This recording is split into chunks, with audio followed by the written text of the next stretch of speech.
The Sueur City Council meeting dated September 8, 2025. At this time, I'd like to call the meeting to order.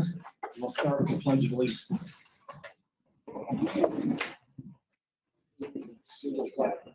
United States of America, and to the republic for which it stands, one nation, under God, indivisible, with liberty and justice for all.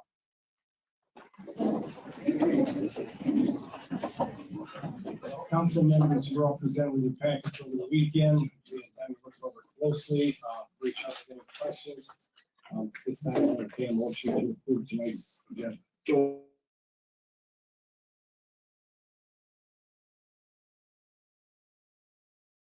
Moved. Thank you, Councilmember Huntington. Councilmember Nelson seconded. Any other discussion, comments, concerns? If not, all those in favor? Aye. Anybody opposed? The ayes have it. Moving on to consent agenda. All items on consent agenda are considered routine and made available to the City Council at least 2 days in advance of the meeting. These items will be enacted in one motion. There will be no separate discussion on these items unless the council member or citizen so requests, in which event the item will be removed from the agenda and considered in normal sequence. Mr. Robles, do you want to go over these ones, please? I would. Thank you, Mr. Mayor. On tonight's consent agenda, the first item is approval of City Council minutes from the August 25th, 2025 meeting. Second is disbursements through today. Included in those disbursements are 7 items over $25,000. The first to Sueur County Highway Department, payment application number 4 for the 2025 Street Utility Improvements Project, $948,209.61. Second to MMPA, Caravan Energy, our August 2025 purchase power, $846,824.40. Next to Bromley Excavating, payment application number 2 on the Zion Church Utility Improvements Project, $123,585.79. Next to the Stewart C. Irby Company, 350 gauge wire for the electric as part of the electric capital improvement plan, $79,707.58. Next to the Minnesota Department of Revenue, the city sales tax for August 2025, totaling $59,640. Next to Short Elliott Hendrickson, on the airport land acquisition project, $54,300. And finally to WW Blacktopping, the community center parking lots, completion of that project as part of the 2024 capital improvement plan, $28,020.80. Item C, approval of payment application number 4 for the 2025 street utility improvements project. Next, approval of payment application number 2 for the Zion Church utility improvements project. Item E, approve appointments to the Sueur Municipal Airport Commission. Item F, approve the hiring of 3 part-time firefighters for the Sueur Fire Department. And finally, approval of the LSH 2026 Homecoming Parade application. Thank you. Any council members have any questions regarding the consent agenda? Anything for Mr. Roby? Not. I will entertain a motion to pass tonight's consent agenda. Thank you, Councilmember Williams. Second. Councilmember Schrader seconded. Any other discussion, comments, concerns? If not, all those in favor? Aye. None opposed? The ayes have it. Moving on to public comment. Public comment provides an opportunity for the public to address the council items that are not on the agenda. Comments will be limited to 5 minutes per person. Persons wishing to make comments must sign up in advance of the meeting on the sheet, provide and identify themselves with their name and their address. At this time, we'll see how many we have on the sheet. Councilmember Nelson is bringing that over. I want to give everybody time to address the council here on the sheet tonight. Normally, we give you 5 minutes. I would like to keep people close to that time if possible. And then one more time, we will give you a little more time. So about public comment, we've got several people signed up. Some people signed up and didn't realize they have to get up and talk. So if you don't want to talk, you let me know. But we'll start with Annette Rogers.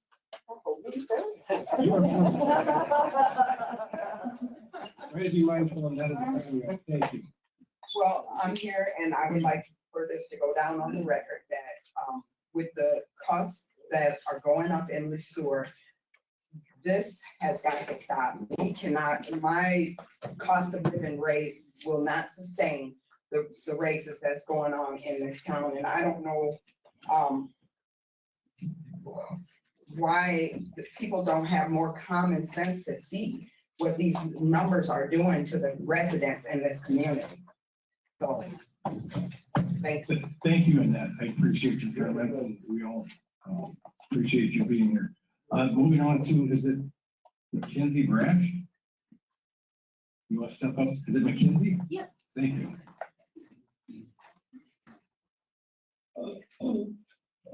I just want to start off by saying thank you for taking the time to be on the council. I know it's a lot of time commitment and a lot of energy and probably a lot of frustrated, angry voices at you, so appreciate your time.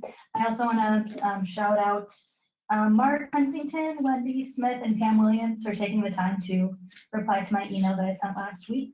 My husband and I moved to this town in 2021, and we've been here for 4 years now. In the time that we've been here, our property taxes have increased roughly 146%. And so that's very huge when we're trying to try to figure out whether we want to start a family and grow into this town. And so obviously we have a great new school district and new building, and we'd love to be able to utilize it, but with taxes at this rate, it's not really sustainable for us to stay in this community. So just wanted to see what could be done or if there's anything. So just wanted to get that out there. Thank you. Mackenzie. Appreciate it. Peggy Throno. You here, Peggy? Oh, yes, she is.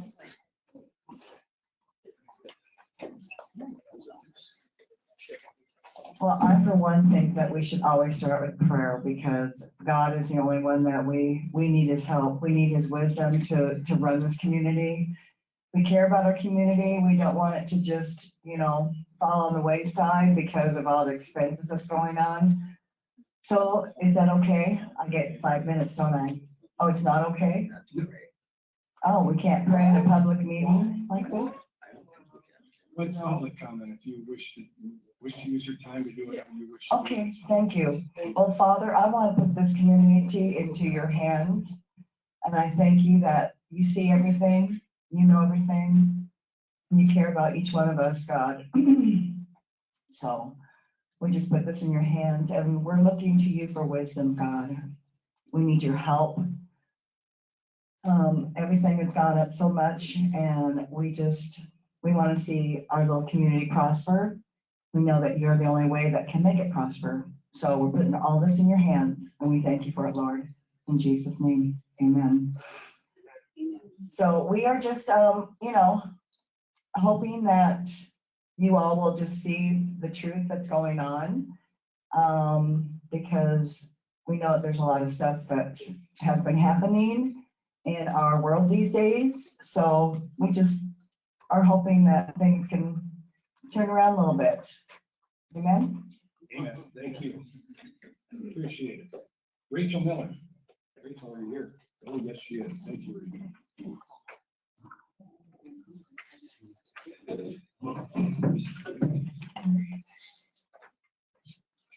For those that don't know, my name is Rachel Miller, and I'm the editor and publisher of the Henderson Independent, which currently serves as the official newspaper for the city of Sueur. I'm here today stepping out of my role as official impartial observer to raise concerns with the motion before the council to deny the Park Apartments application. Per your own comprehensive plan, a goal for the city is to provide an attractive, high-quality range of housing types and styles throughout the city in order to foster community pride without compromising opportunities for people at all life stages and income levels. The city has outlined 8 policies in pursuit of this goal, and from where I am sitting, this project addresses 4 of them. Expand the housing stock to address the unmet needs of potential residents and employees. Leverage community partners to support housing development and rehabilitation. Encourage new housing development to meet gaps in the housing market, and regularly review zoning and subdivision ordinances to ensure maximum opportunities for housing development. I know traffic concerns were raised during the Planning Commission. According to School Superintendent Jim Wagner, When Park was operating as a school, there were roughly 80 staff members in the building and 100 parent vehicles on any given day. You add in the bus traffic in the morning, and that is approximately 200 vehicles every day in the morning and in the afternoon. And they're just shuttering the existing residents around. This project would bring new residents to town, people that would potentially send their kids to the school district, shop in town and thus pay your sales tax revenues, attend events, maybe open a business of their own, or who knows, maybe they're looking to move here because they got a job in town. And I'll tell you from personal experience, because this happened to me about a decade ago, it really stinks to have a job offer on the table and realizing there is no open apartments in the city where you're going to be working. Try making a 5-hour move from another state to a city where you can't live where you're going to be working and wondering, where am I going to live? And I hate commuting. Garage stalls was another issue that was up for debate. Now, my interpretation of a garage stall is a fully enclosed and covered structure that's intended to house a vehicle. However, I would like to point out to this council that that doesn't mean a tenant can't use it for, say, overflow storage of that little Tike's place that you don't want to get rid of, or off-season clothing or equipment, and then they're parking on the street or somewhere other than that garage sale. On the other hand, an open parking slot really stinks for overflow storage. Anyone could just walk off with your stuff. I know people in this town are complaining about tax increases, and a lot of them are probably here for that tonight. I can relate to that. Aside from being a business owner, I've been a homeowner for 9 years, and I too have been hit. I totally get it. But the reality is, unless you're growing your tax base, it's going to be a bigger problem. If this project gets shot down, I'm concerned that a consequence may be that Sueur starts to get a reputation of not being supportive of new business and redevelopment.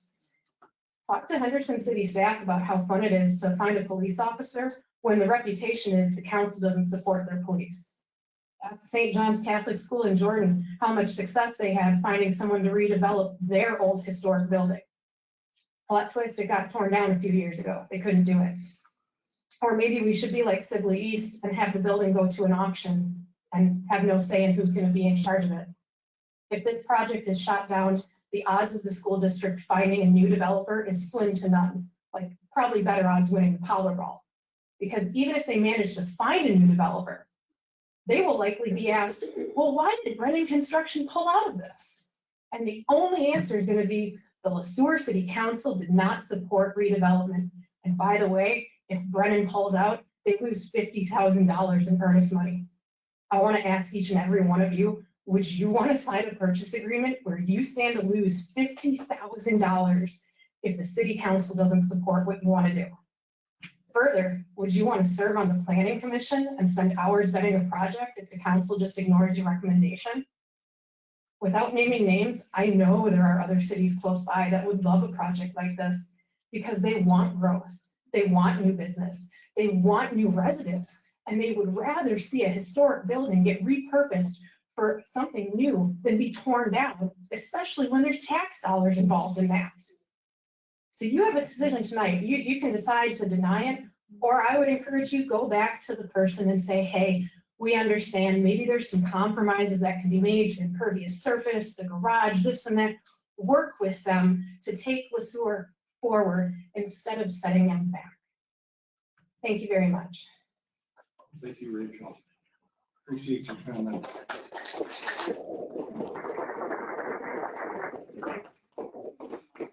Mr. Brennan, are you here, Joe Brennan?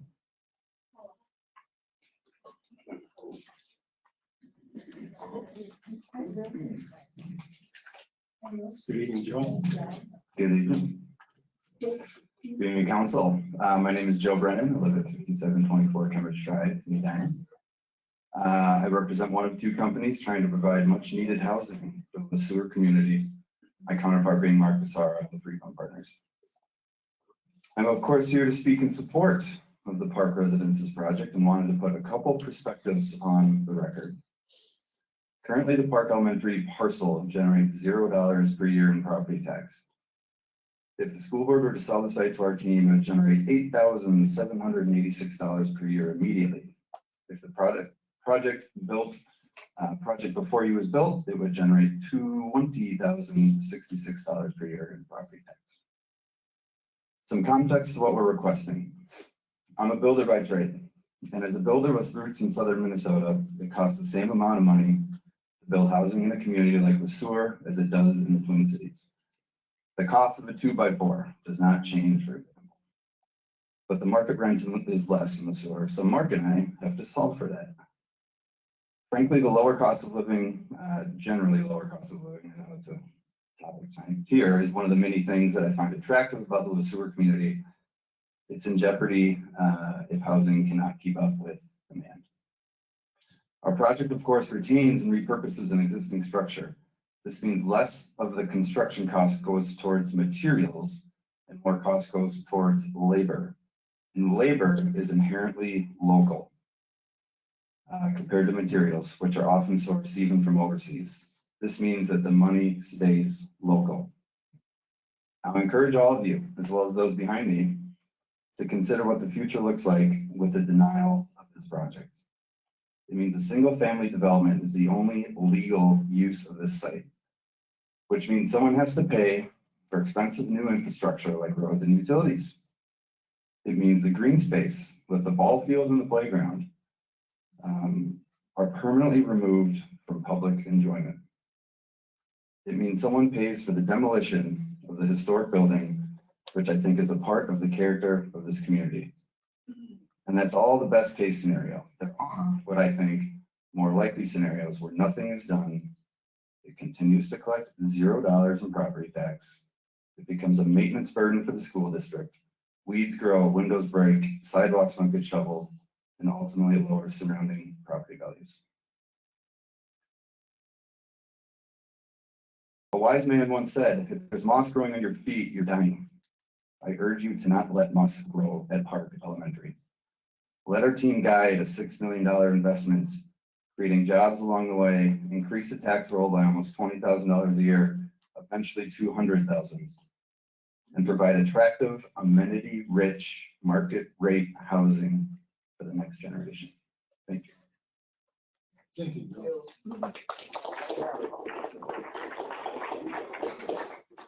Bridget Tucker, you hidden out there, there she is. Good evening, Bridget. Good evening, City Council. For those of you who don't know, my name is Bridget Tuck. I'm the chair of the Sueur Henderson School Board, and I was asked by the board to come and address you tonight. As you can imagine, I'm talking about the park residences as well.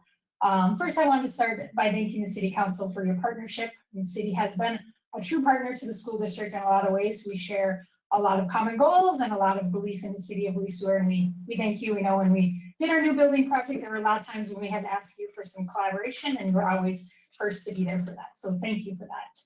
I think one thing that's been clear in conversations that we've had over the last couple of weeks is that we all share a vision. I know everyone on my board shares the vision that Sueur should be a thriving and flourishing place, and I think everyone on the City Council shares that.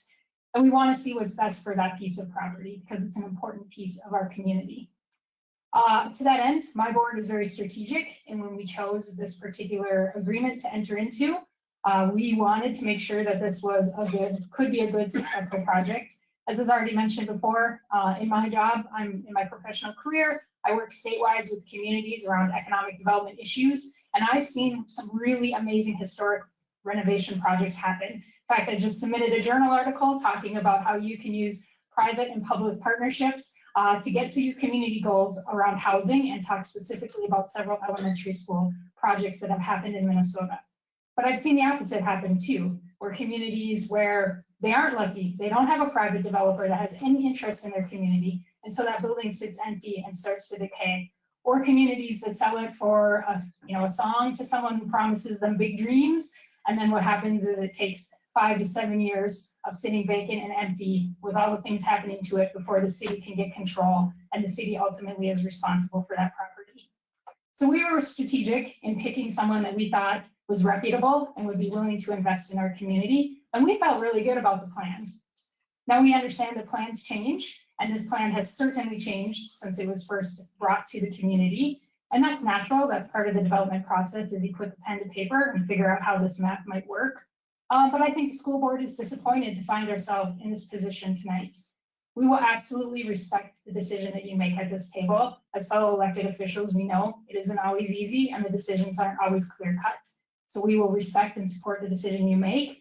But I just wish to remind you that the school board is responsible to our taxpayers, to our staff, and to our students. $600,000 is a lot of money to that end for projects that we would like to get done in our physical property that does not require extra money from our taxpayers. We generally think that this project has benefits for everyone. We hope that you think about the big picture and sort of the alternatives that are before you. And I wish you the best in making this decision tonight. Thank you. Thank you. Jake LeDuc, are you here? Yeah, thank you, Jake.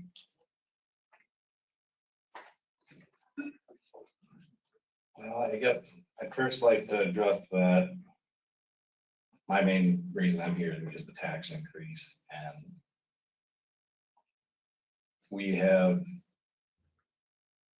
put up a beautiful new school, and I believe that was worth the money well spent.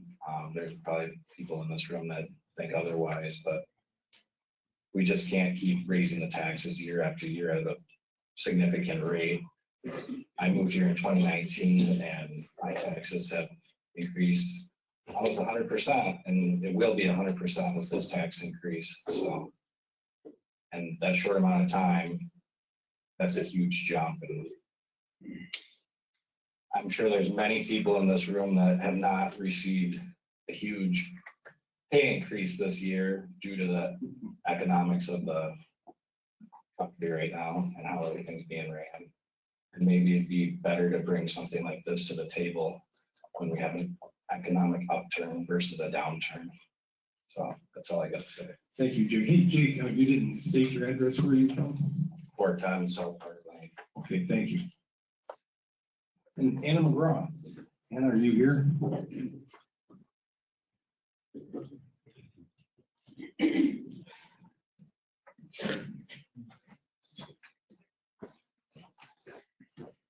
Hey, council members. I think you're all going to remember me from April, and I'm going to tell you I'm not going to be nice today either. You tore down my trees. Nobody bothered to contact me about it. This is the long story. I'm sure you all saw my underwear out in the backyard. I lived here for 4 years, and as I told you guys in April, me and my husband worked really hard to get our house here. We lived in apartments. We lived down in the cities where things are dangerous and you hear gunshots and you're worried if you're going to wake up the next day. I moved down here to get away from that, and now you're taxing me out of it. 4 years? That's all it took for you guys to get me to a point that I can't afford what I have saved for 10 years or more. Now, I understand again that you are city council members and you hear a lot of bad things from a lot of people who are only complaining to you. But if you think that this is okay, then you are not listening again. Look around this room. People are here because of an elementary school, taxes that are insane, and you want to buy a street sweeper, which I'm sorry. If I can't afford a new car, I don't buy a new car. That's why I drive a 2003 Jeep. You are spending money that not only do you not have, but you are choosing it to take away from people who didn't get raises this year or last year. The grocery bills have gone up like crazy, and all you have said in any of these notes is you didn't hear from anyone that there was a problem. I told you in April there was a problem, and I'm telling you again. I'm not wasting all this time because we all want to get out of here, but you know how I felt since April. And again, no one reached out, but here we are again, you guys abusing your power again, and I'm sorry, that's not okay. You're gonna tax me out. So good luck when you lose all the people who give a crap about this town.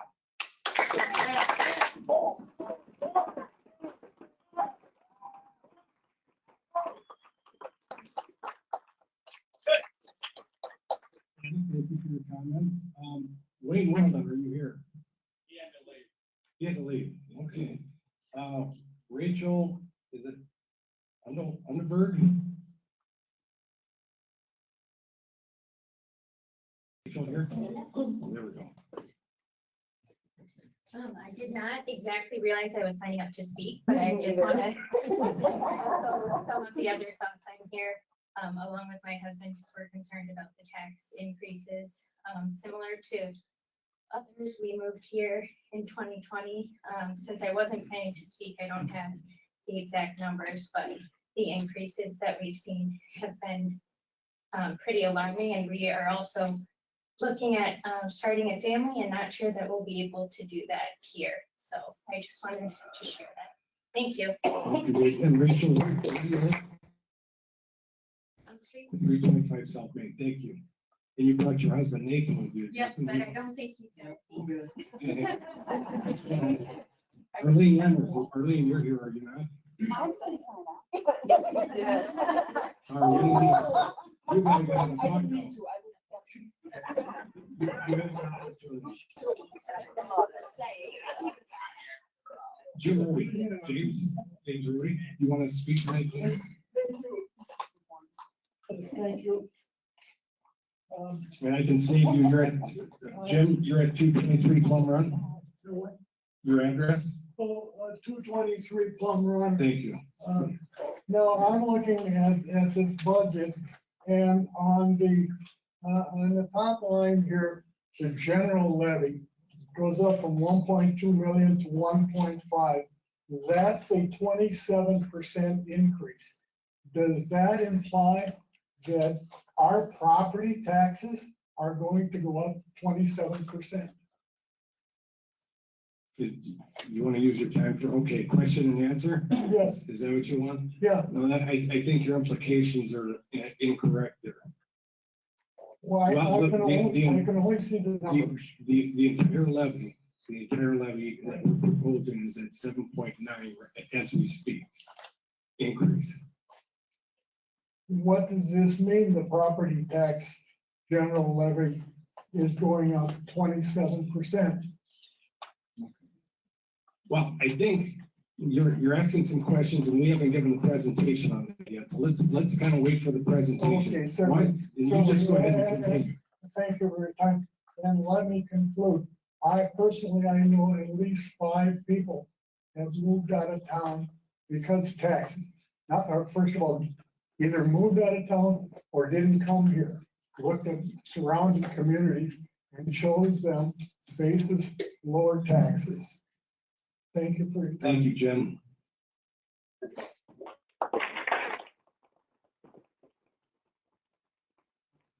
Jim, do you want this microphone? It's kind of difficult to stand up. I can get you a microphone. Could I take that one out of there? Yeah, please do. What's it say?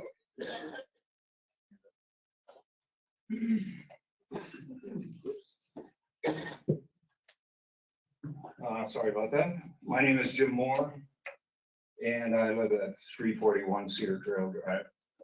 I've lived here 10 years, and in the 10 years I've lived here, my property taxes have more than doubled. And I don't really know why. I mean, and now we're looking at another 8% increase in property taxes. And I, for one, am not seeing a whole lot of benefit of those taxes.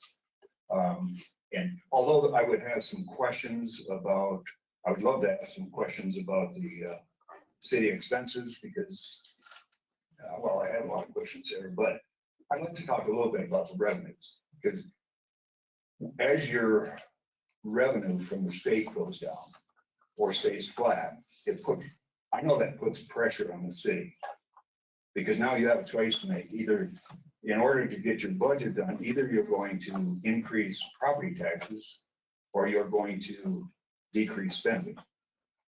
And from what I'm seeing, you have chosen to increase property taxes and spend. And that to me is just doesn't make a whole lot of sense. The main reason I came up here though is I think I addressed several of you that were part of the committee. And I told you that a petition was going around town. I made a copy of this a couple of hours ago. And at that point, there was 564 signatures.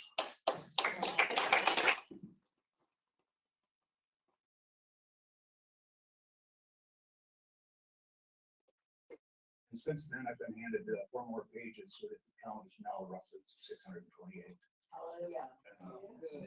What I want to, and I have a copy for those if the city council would like. There'll be more coming because there's more pages out there. But what I really want to stress is that's 628 people that have the same level of passion that as some of the folks that you've already heard from. We do not want to increase property taxes. We want to see a decrease in the amount of spending. It's as simple as that. That's what the majority of the people here in town are telling me. And there's a lot of passion behind these people. Thank you, Jim. Thank you. I appreciate you sharing that with us.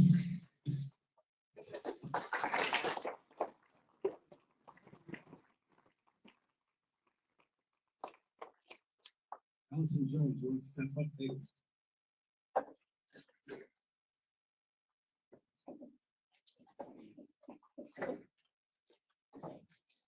Good evening, City Council. I'm Allison Jones, married to Doug Nelson. We've been residents for 45 years in Sueur, and we've lived, we have lived for 42 yeat 122 North 5th Street, which you probably all know is directly across the street from what used to be the principal's office at Park Elementary.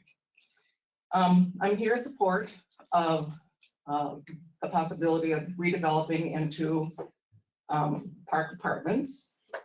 And the reason I favor it is that I think the building is worth saving. I think that its reuse is to the benefit of the city. I like the facade. I don't want to see it torn down and perhaps a box or a rectangle apartment put up on it. It's odd, but it's really cool.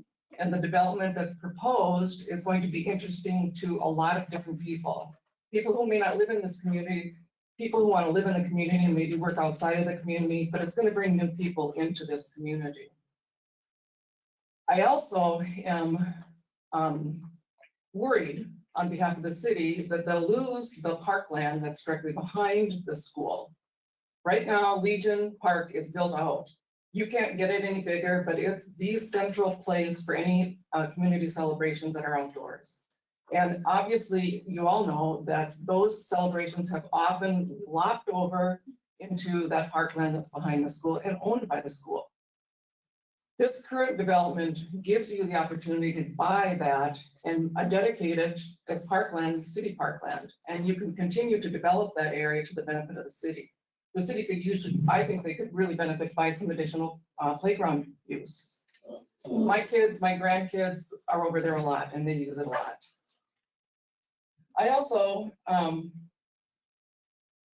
think that the building is worth preserving because of its historic value. It's got to be one of the oldest buildings still left in this city. It's a fun thing to look at. And I'm worried, just as has already been explained, that if you don't take advantage of this opportunity to develop this to the benefit of the city, you need additional housing. This has got a variety of housing available. And so again, it benefits the city on a number of different levels. But if you don't take advantage of it, I think what you're going to find is that the city, right in the middle of it, has got an abandoned building sitting there, and it could be years before somebody does something with it. There is no plan B for you guys as far as what's going to happen to that property. There's no guarantee you'll ever get that parkland either. And more importantly, you're going to have a possible blight sitting right next to Legion Park. So I'm hopeful that you will reconsider and allow this development. I think it really is to the advantage of the city. Parking should not be an issue. I have the parking lot across from me. I don't think it's an issue. I've lived with the school and all of its congestion for 42 years. Not a bother. And I think that the people that raised some concerns who lived on South Park Lane they've got a football field of parkland between them and this footprint, which will never change under this current development. What is currently there, the outside is going to continue to look exactly the same. And at least on the east side, it's low. It fits with the rest of the homes around. It's not high. And I don't think they have a whole lot of things to worry about because nothing is going to change for them. So anyway, please reconsider. Thank you. Thank you, Watson. Michael Cluey.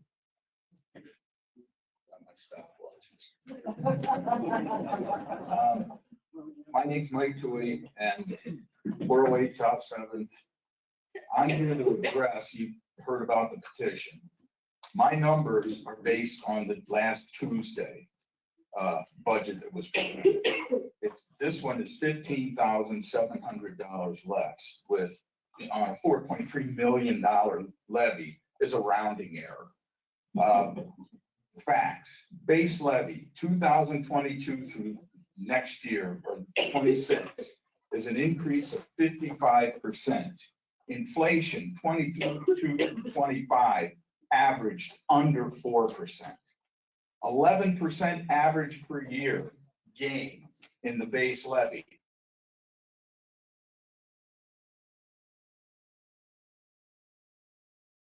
Not a bad gain, a 460% increase over last year's increase. The community center, 21 cents of every tax dollar goes to the community center. You can't keep kicking the can down the road. Let's talk city tax capacity. What is it? County comes in.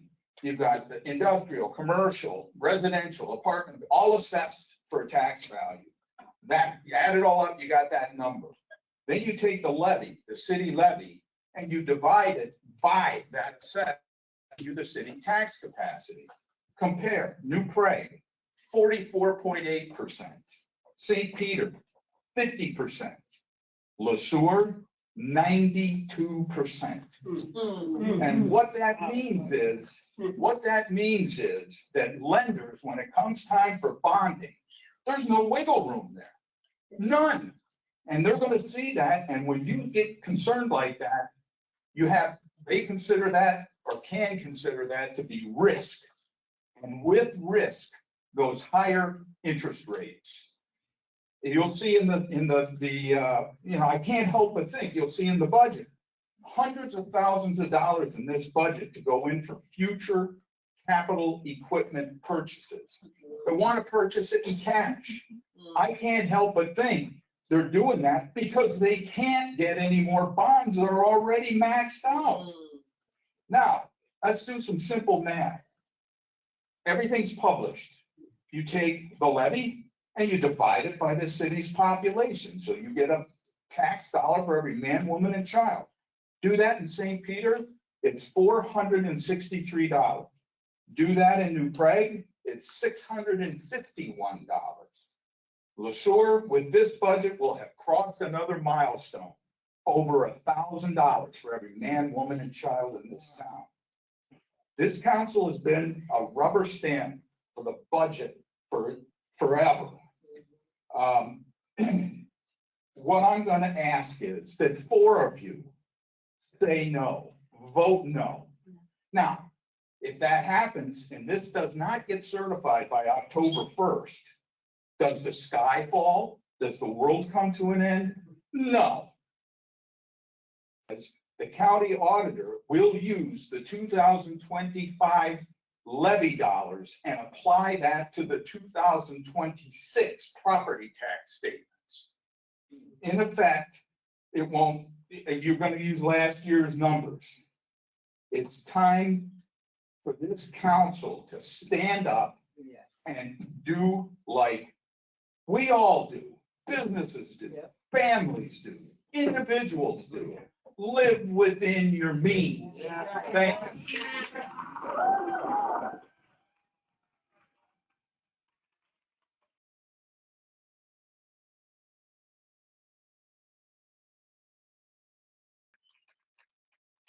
Mike, thank you for your comments because everybody's clapping. Thank you. Bob, here, and you're signed up. Oh, I'm missed one. Amy Goldbertson. Are you here, Amy? I am. Hey, thank you. Mine's not quite as exciting as his. Mr. Mayor, members of the council. I'm not very good at public speaking, so I'm gonna do my best. My name is Amy Goldbranson. I am a homeowner at 321 Cedar Trail Drive. We moved there 5 years ago, but prior to that, we've been in Sueur for 15 years, raised all 3 of our children in this town, and moved into the house that we hope to retire in. I'm speaking respectfully to oppose the proposed property tax increase. I do understand that there is a need to fund essential municipal services, but this increase with the current economic climate may place an unmanageable burden on many residents, if not all. Especially including those on fixed incomes, young families. They're already strained with everything else. Making any further increase is unsustainable. It's a cost that many cannot afford. With the rising inflation and other living expenses. None of us get a 7% cost of living raise. Right. None of us. I'm a union employee and we do 3-year contracts. Worked for the ambulance, obviously, didn't have time to go home and change. Our last 3-year contract, we got 2% the first year, 0% the second year, and the third year, 3%. And I guarantee that our next contract will be that or less.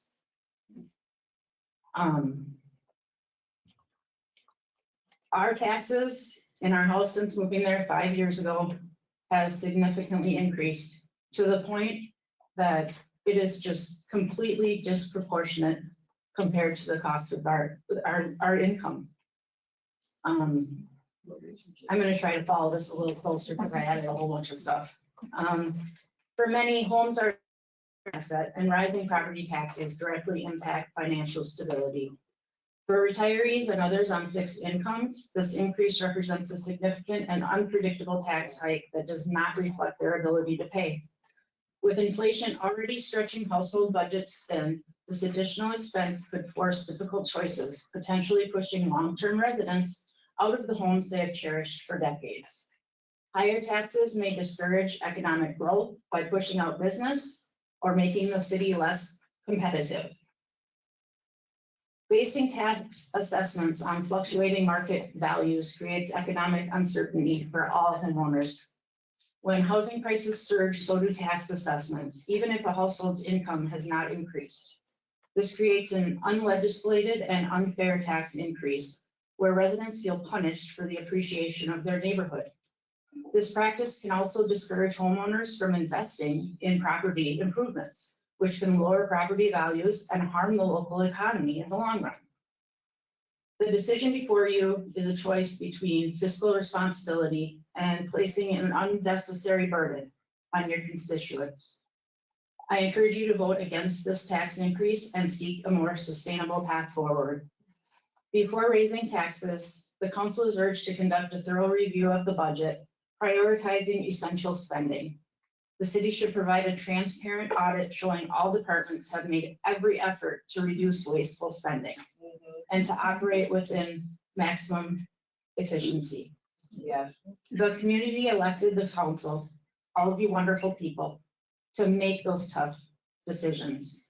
And as a community, we trust you to explore all the options before resorting to the pocketbooks of the constituents. So I ask the council to reconsider this proposal for the tax increase and pursue alternatives to fund the city's needs. Thank you very much for your time.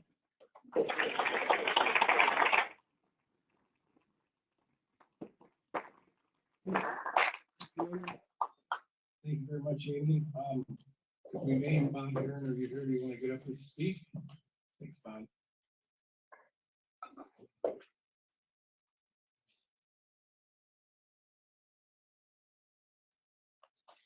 I knew at this, but good evening, everybody, and thank you guys for serving. On this budget thing, I've been in town here since, I think, 79. And of course, like it's been explained here, the taxes and the cost of living has gone up, all this stuff. And even in the federal government, it's going on. But all I'm asking you to do is, it seems like the easy way out is just to raise the taxes. And when you get, you know, any request for a product or an item, you know, that you need, are there state programs out there? Are there federal programs out there? And all I'm asking you to do is double check that before you approve anything. And that'll keep us back down in where we should be. And we'll be in line with maybe the rest of the communities. Again, I appreciate your time. Thanks.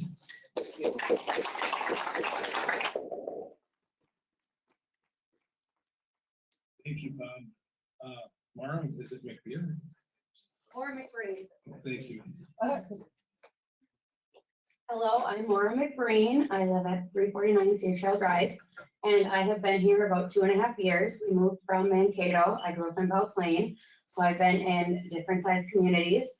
And I didn't plan anything to say. I don't know if I even wanted to speak tonight, but it's really cool to see everybody here. And something that I think is really important to continue to consider, along with what others have said, is I and my family, we support a lot of local businesses. We switched our dentist here, we tax here now, we do plumbing here, we daycare here, we get gas here. I do my salon here, we order from local restaurants weekly, I get my dog groomed here, we do kids camps here, we do the car wash here, we buy groceries here. We are not going to continue to be able to live here, and there goes all that business too. We moved here willing to commute from Mankato. My husband and I both still work.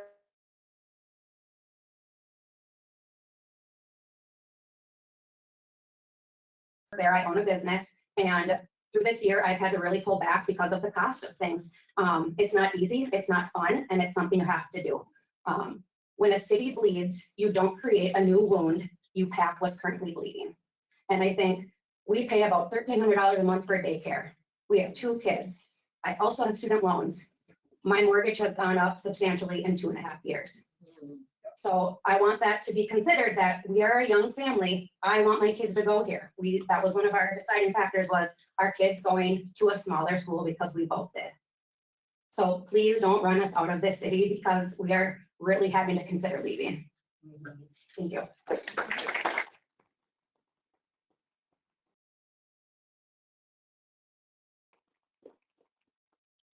you, Mark, appreciate it. Last but not least, Mark Sarah, you're here.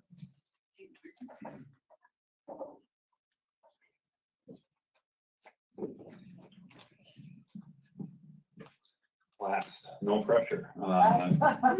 Good evening, Mr. Mayor, members of the council. Thank you for having me. Mark Sarah, don't live here. I live in Minnetonka, 9 years working with Terrace.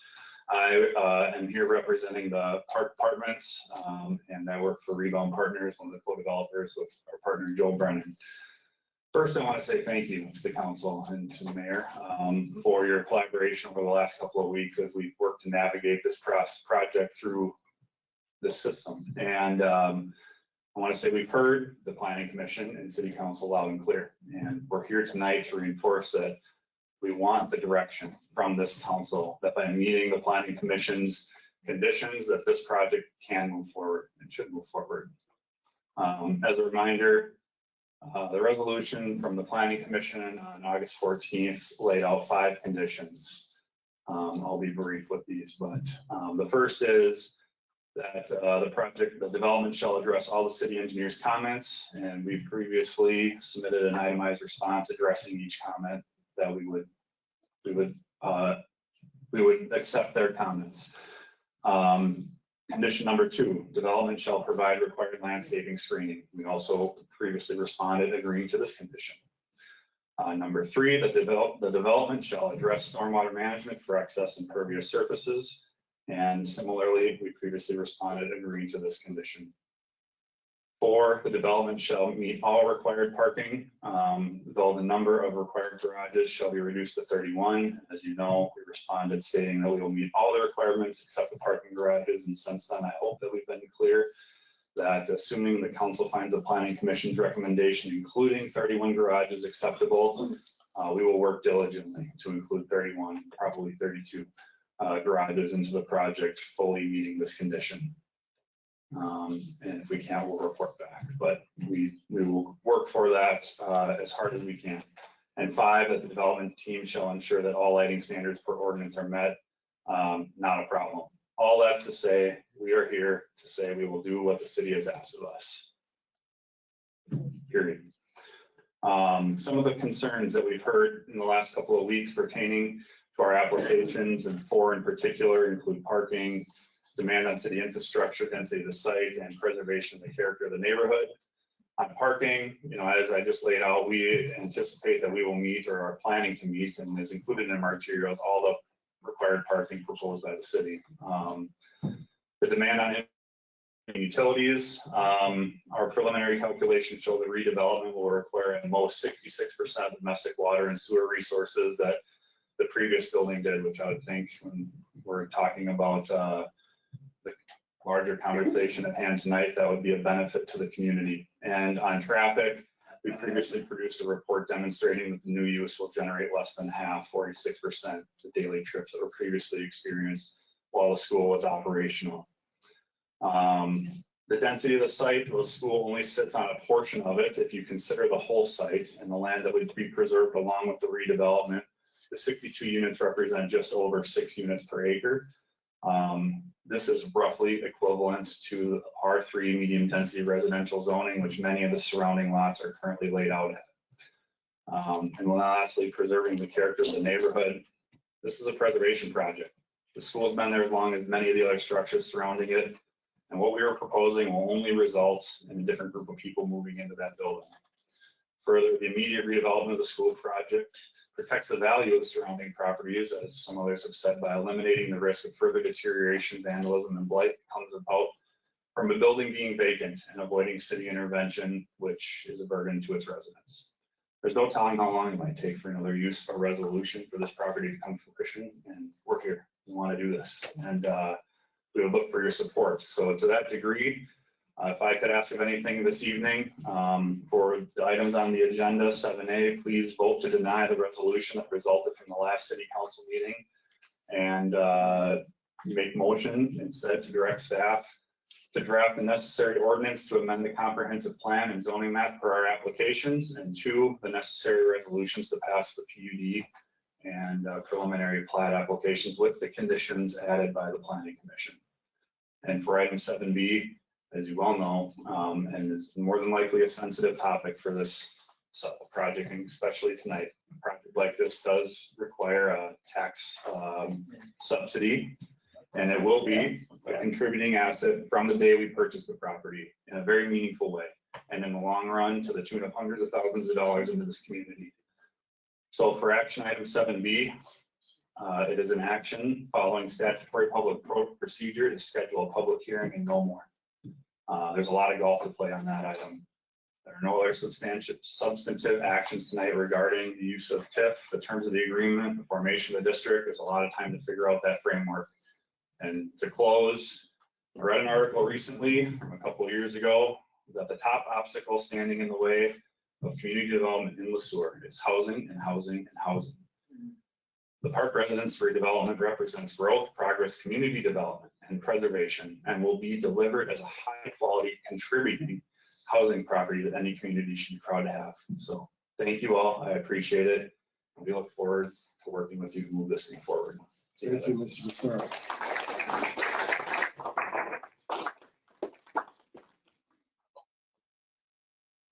With that, that concludes our public comment. There's a lot of meaningful comments made. We do, despite some of your feelings, we've been working quite hard on this budget. It probably doesn't appear that way to many of you, We've given a lot of consideration. It's a difficult balance. Every year, I've done this the last 4 or 5 years. It's a difficult balance between the needs of the city. I'm not saying once, the needs of the city and the willingness of the people. We're very sensitive to that. We've got to juggle a lot of costs that go up every year, everything from insurance, health insurance coverage for our employees to the supplies that we buy to bring you the services you need. It's been quite a jump for us too. And not only that, but the state and federal aid that we receive to keep this community moving has been a challenge as we move forward also. So yes, we do hear you. I appreciate all your comments tonight. And as we move things here tonight, I invite you to stay and hopefully you'll leave with some satisfaction. With that, Mr. Roby will move on to the city administrator's update. Thank you, Mr. Mayor. First, just a reminder to all utility customers to sign up for Smart Hub if you have not already. It's very easy. It's no cost. We've had a number of people do it in the last couple of months and setting up alerts for electric and water usage at their homes and businesses. So highly recommend. The Airport Commission met last week, the quarterly meeting, and Council approved the appointment of a 5th member to the Airport Commission. So they'll start in December at the next Airport Commission meeting. Tomorrow at Joint Services Building will be a Minnesota River Valley Transit Board meeting. Later this week, we'll be looking at the 10-year street utility plan. So again, that's separate from our street maintenance plan. So that's more generally street and utility long-term plan, the plan that brought us things like the Casal 22 project, Casal 36 project, the North 4th Street reconstruction. So we'll be looking at that and then plan to bring back to City Council later this fall an updated recommendation for that 10-year plan. Planning Commission will be meeting 6:30 this Thursday. I would like to clarify that there was unfortunately an error in the newsletter. This fall citywide cleanup is Saturday, September 20th, not September 27th. I apologize for the confusion, but it is the 20th. City Council's next meeting will be Monday, September 22nd, and that's all I have tonight. Are there any questions? Thank you, Mr. Roby. Anybody have any questions for Mr. Roby regarding his update? If not, that'll take us into the regular agenda. We'll start with 7A, which is resolution R 2025-046, the park residents. Mr. Roby, you want to give us a summary? I would. Thank you, Mr. Mayor. Zoning Administrator Nielsen is also here. Hanging out the back if there are any questions that I would prefer not to answer, at least would prefer his second opinion on. So this is, of course, the subject of some comments and public comment tonight. 2 weeks ago at the City Council regular meeting, the City Council considered action on several applications regarding land use for the redevelopment of the former Park School Elementary site. The location of the project is proposed as 115 5th Street North. The proposal is to redevelop the site into 62 units, 75.8%, 1 bedroom or studio. Studio units being 5 units, 1 bedrooms at 42 units, 2 beds, 13 and 3 beds, 2 units within the structure. The Sueur Real Estate LLC is the developer of record of the project, and Mr. Brennan and Mr. Sueur represent the 2 developers who make up that entity. And just as a refresher, the request specifically regarding land use that City Council was asked to act on at the last meeting are a comprehensive plan amendment, which would amend the city's 2040 comprehensive plan, a zoning map amendment that would amend the future land use map within the city and ultimately allow for the rezoning of the property itself as part of the development, a planned unit development application, and a preliminary plat application.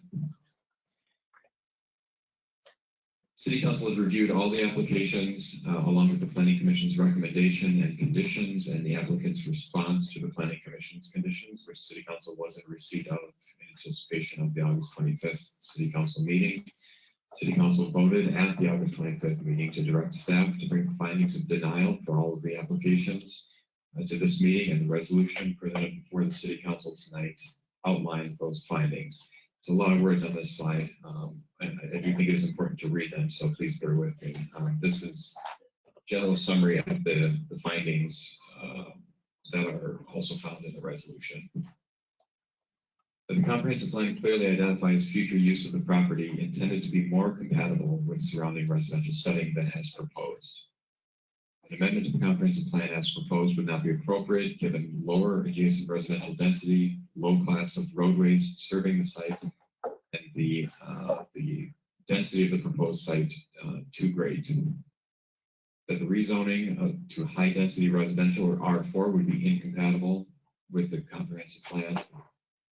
That the proposed planned unit development or PUD overlay district would not provide orderly transition between land uses, would not create an overall more desirable environment, and does not identify a clear public benefit. That the proposed flexibilities in the PUD overlay district increase the land use incompatibility issues by seeking reductions in standards that mitigate such concerns.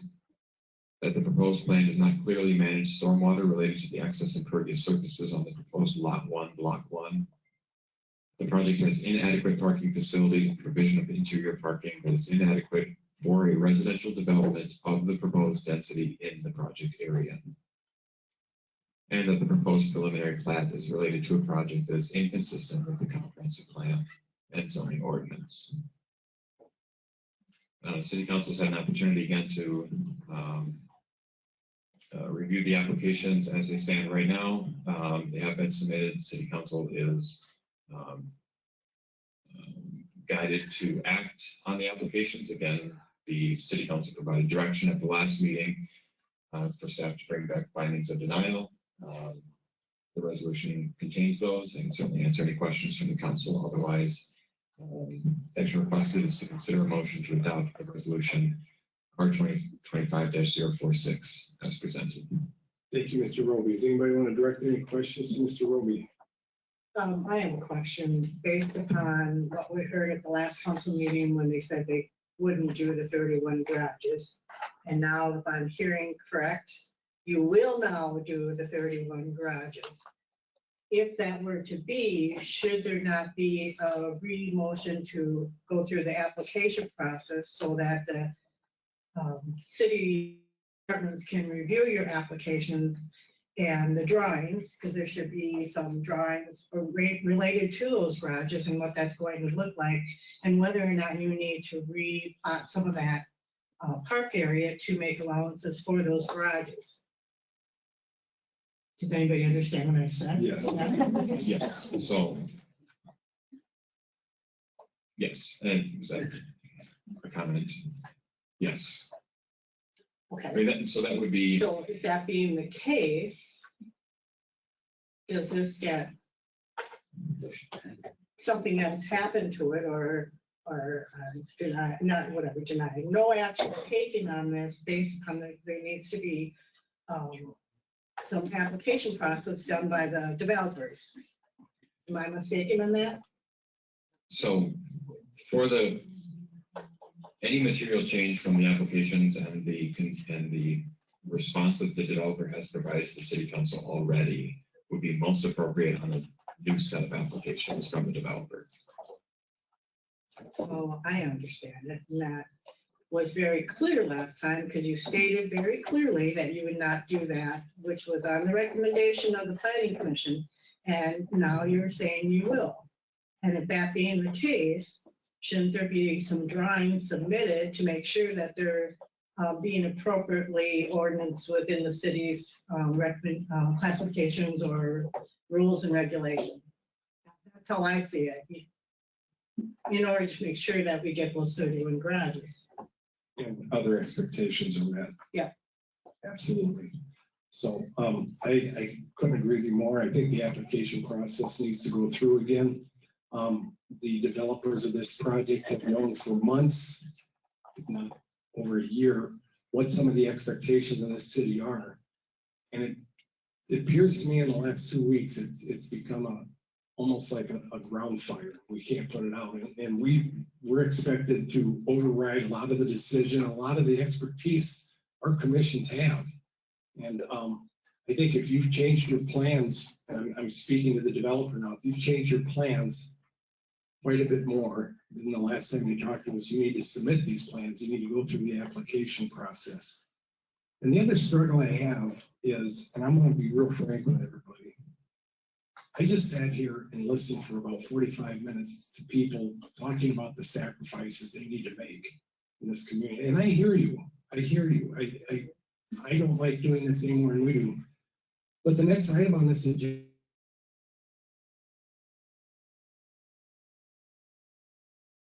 so it's a little contrary for me to consider everything that was just said, and then all of a sudden now we've got to consider a TIF of that size. But we will address that when we get to it. But as far as the resolution goes, I think a lot of this council and the staff feels like you need to reapply with plans that you have. With that, I accept any comments any of the council has. If not, I'll accept the motion to adopt resolution R 2025-046. So if we make a motion, none of this is new.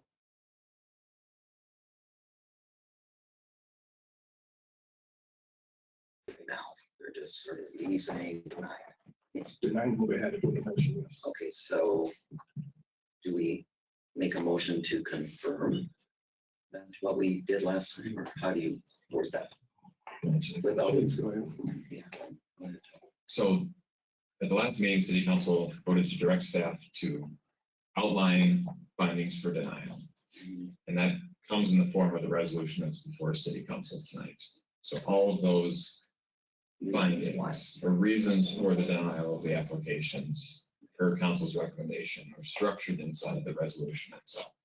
So functionally what that looks like is if the council were to deny the resolution as presented, the council would then need to consider what direction it wants to give staff. Approval of the resolution would be the continuation of the action that city council took at the last meeting. Does that if that makes sense? Correct, which is denial. Can we change those reasons of what you gave for what you listed for the reasons why?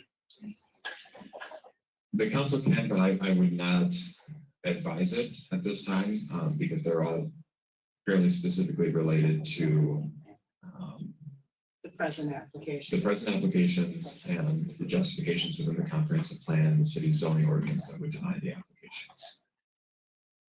Anybody else? Otherwise, anybody? So Joe, what's this look like moving forward for the developer if they were to pursue? We can't hear you back here. Sorry.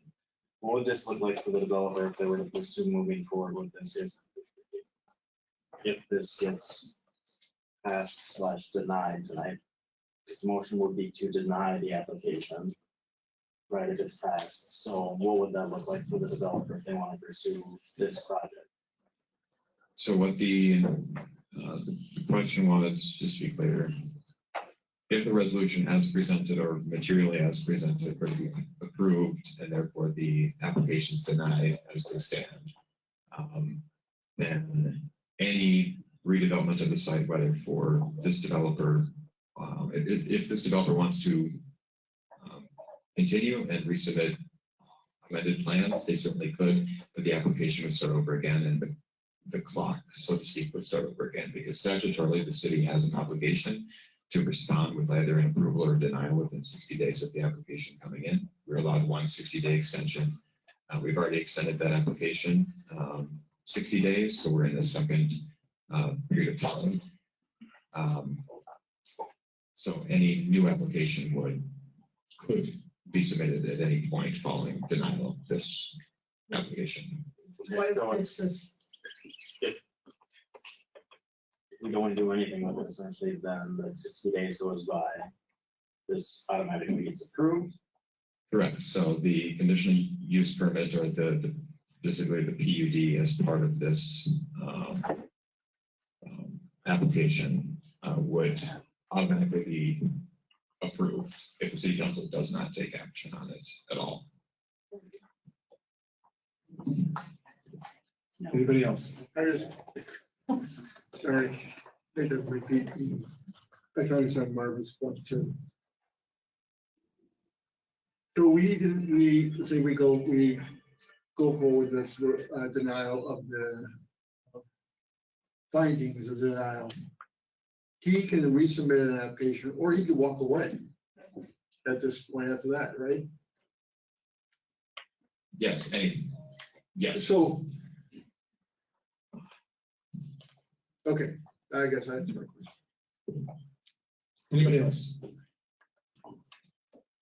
There's no modification that can be made to this to pending amendment to their application.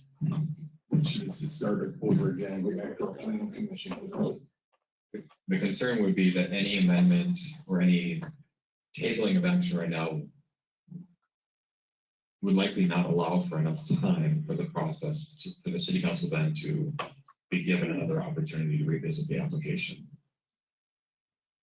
Because our window would close before city council could take action. That would be the primary concern, which is why the applications that have been submitted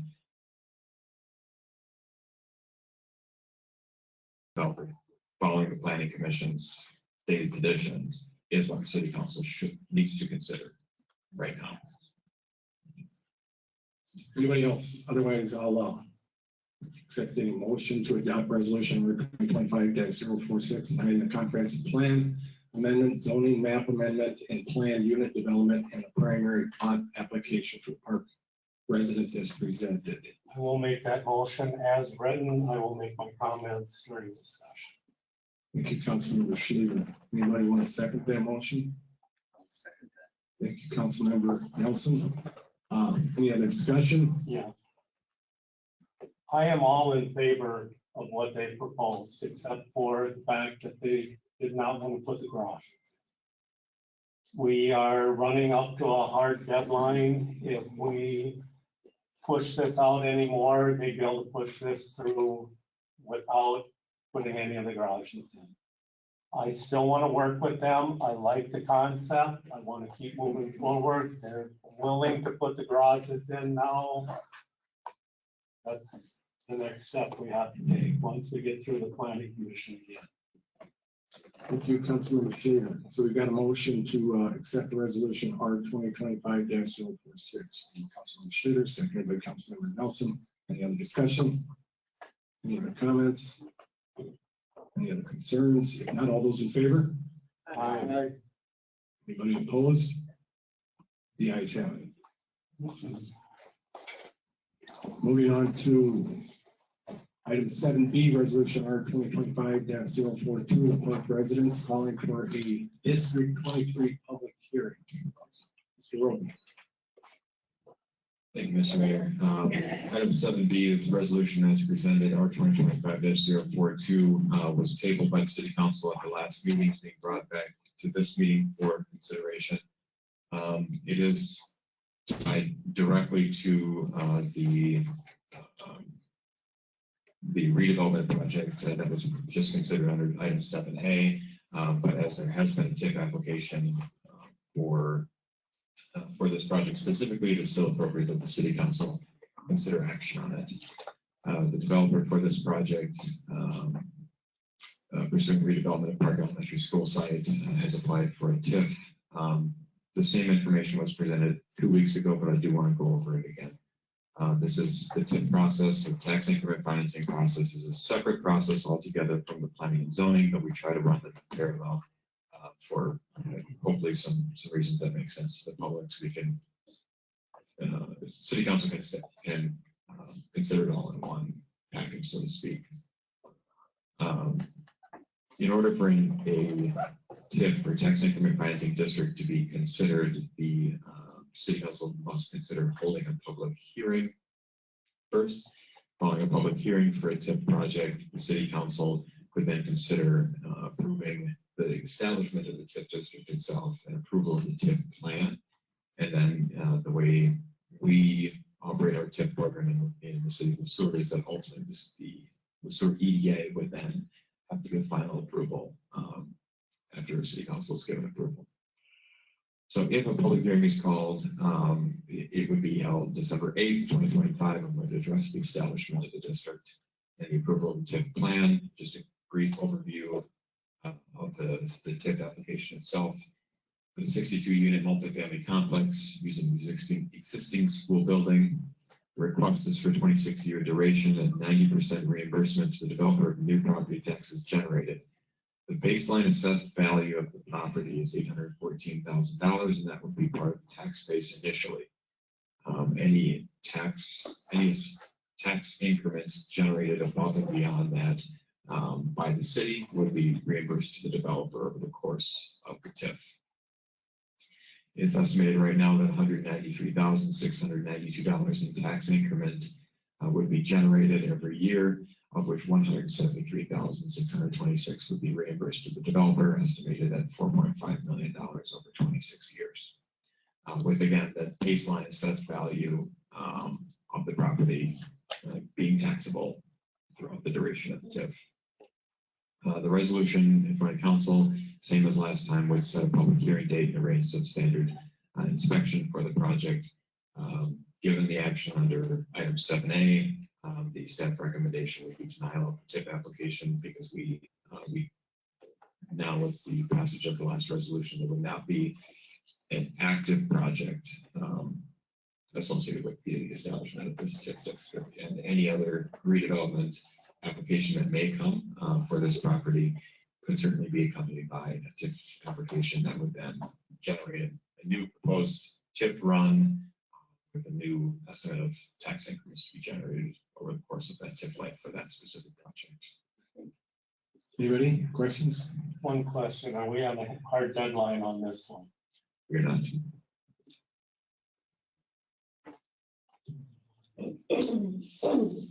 In light of the denial of the last act or the passing the resolution of R 2025-042 with, no, I'm sorry, R 2025-046 with the denial, I make a motion that we deny the TIF application at this time. I'll second. Thank you, Councilmember Nelson. Anybody else have any comments, questions, concerns? I'm still not sure we should close this down. I'm optimistic that the developer is still going to come back to us with something, and I'd still like to leave this on. New application, new discussion, Mr. Rogan? We could do a new application because I think 26 years is a bit expensive. I think it's a pretty excessive ask. So I think we could consider a new TIF when they come back, if they decide to add garages, which seems to be the big hang up here. Let's review the motion on the table. It's been seconded, denial of the TIF application at this time. It's been seconded. All those in favor? Aye. 3. All those opposed? Aye. 4. Opposed? I'm confused. Okay. So I thought they're calling for a public hearing. Yes. That's correct. So that was the next step that the city council would take if they wanted to pursue it. City council may also, and there was a motion to just deny the application altogether. So not to just not act on the calling of the public hearing, but to deny the application itself.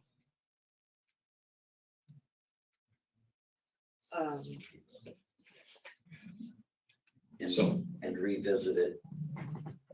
Do a new proposal if they propose something that gets approved. New TIF proposal will come through with a new application that included the garages, is what you're saying. I would think so.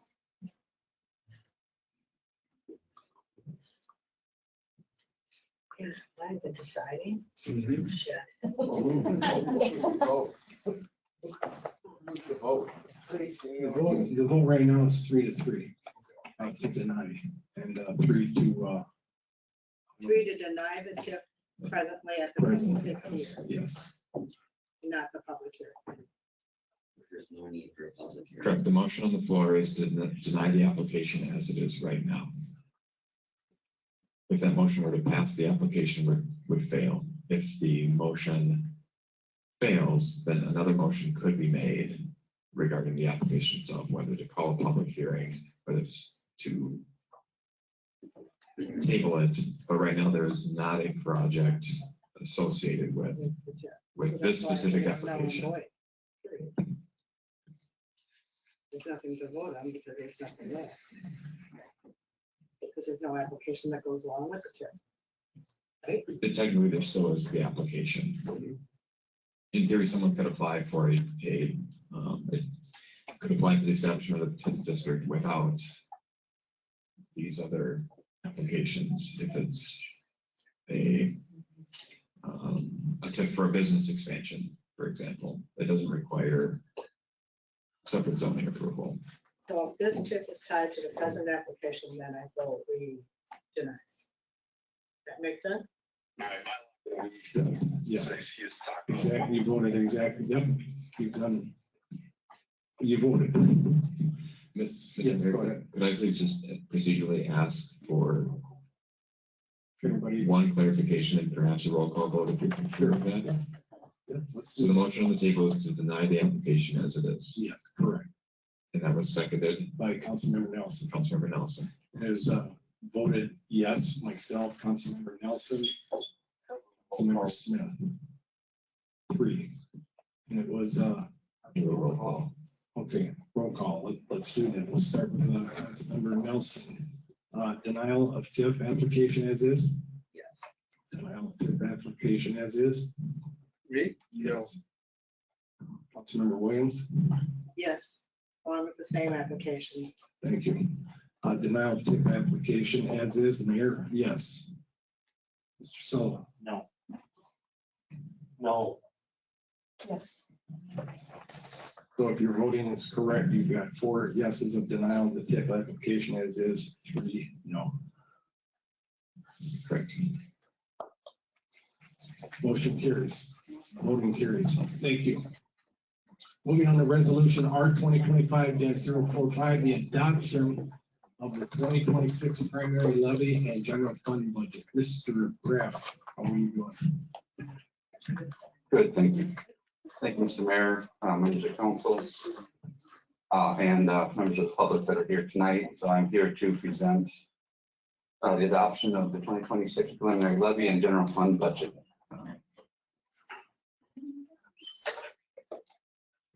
So just to overview the process that has somewhat already been mentioned a little bit in the public comment time period, but we need to present the preliminary levy to the county auditor no later than September 30th.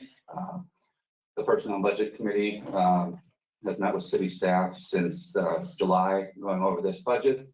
And again, a reminder is once the preliminary levy is approved, the total levy cannot increase. It is kind of a cap. It can only decrease when it comes time for final approval in December. And then we have to have that levy adoption and public hearing will occur December 8th of this year. The total preliminary 2026 levy that we have proposed tonight is $4,318,160. That would be the total tax amount that we would submit to the county as proposed. And then they would divvy that up by property in the city. This represents $316,065 increase from the 2025 citywide levy, or the 7.9% increase that was mentioned earlier. And then in future slides, I'll get to one of the questions that was there in terms of the 7.9% as it pertains to some other percentages on the charts. Some key items that are going on this year, LGA is flat. That's roughly a third of our general fund revenue, so that is staying flat. So that's an obstacle for us. Our building permit revenue is a $40,000 reduction. We have a standard performance plan and union increases of about $175,000 year to year. About 2/3 of that is union, 1/3 is non-union. We're assuming the Highway 169 abatement ends in 2025, so that is helping reduce the levy. Adding a public services operator is $30,000 impact to the general levy. That position is not just strictly to public works. It will help with the community center. It would help with some of the enterprise funds. So the general levy impact is $30,000. We are increasing the capital levy, and we'll have future slides on that to allow for future capital projects to be paid with cash. We've got mainly part-time, some overtime increase of $85,000 for the police department. That is just to kind of correctly budget for our current staffing model of having 2 officers on patrol nearly most hours of the day. And then we also do have a decrease in our debt service levy, paying off the equipment lease in 2025. And we do have the new Minnesota paid leave law that's contributing $10,000 of an impact. And from the county, we have received a preliminary tax capacity due of 2026, and that tax capacity is increasing 1.5%.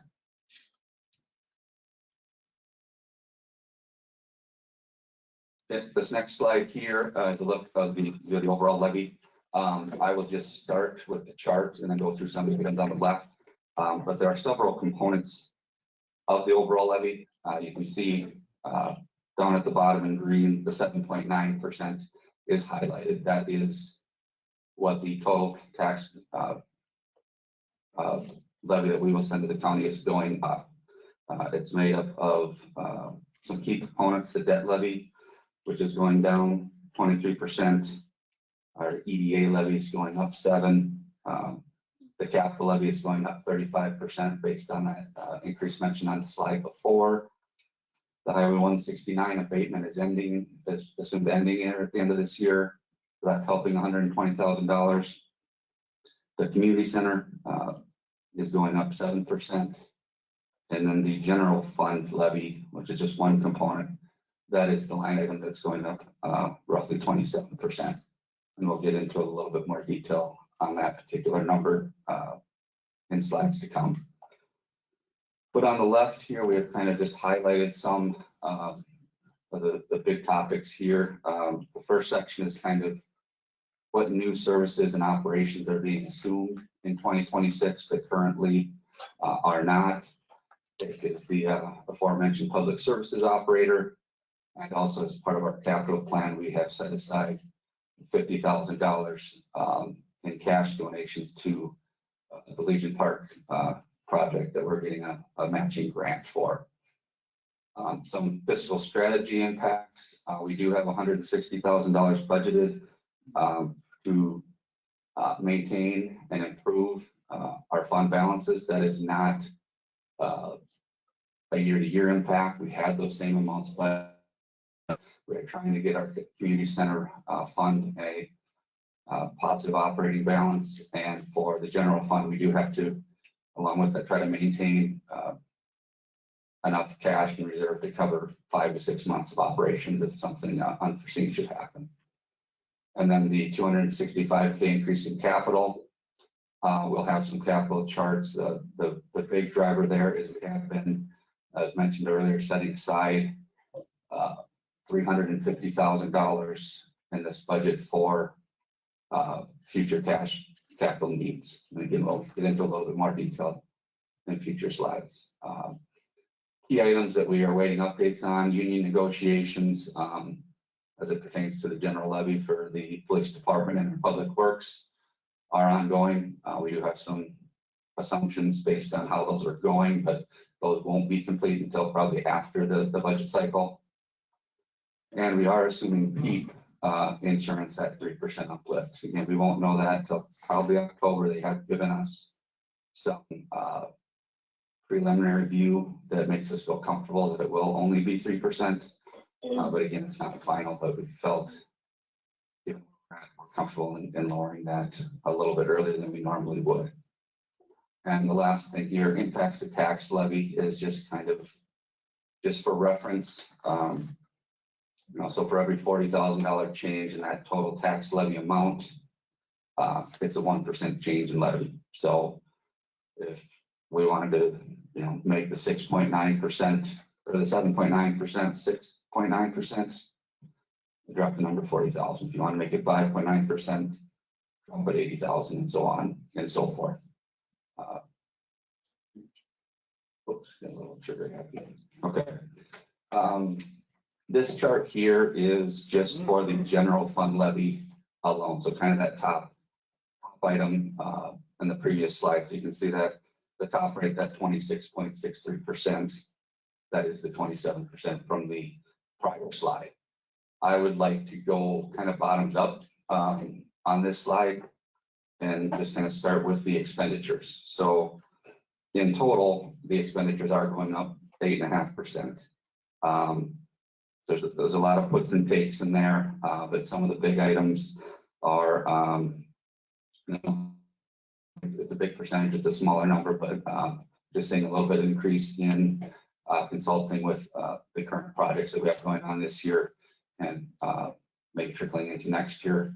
The police department is impacted heavily by some of the items mentioned before with union wage increase and the part-time and overtime budgeting, along with smaller impacts of insurance, the PEEP insurance, and some IT increases. For the street department, again, it's wages, it's utilities, and insurance. And then we do have some, our unallocated expenditures. That is where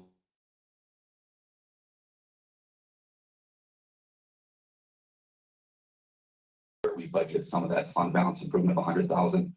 It's where we budget all of the IT expense minus the PD. And we have taken that down a little bit this year. And then the workers' comp and general liability insurances are, we know what those were for 2025. So we have budgeted a 10% increase off of actual numbers for 2025. So you'll see different percentages increase there because here we are comparing budget to budget. But we are pretty final on what the 2025 numbers will be. So that 8.5% increase in expenditures, how does that relate or get us to that 26.63% number at the top? And remember, that is only one component of the levy that we're presenting right now. The total levy is 7.9%. But what we struggle on a little bit with the general fund, I believe a member in the general comment section kind of touched on this.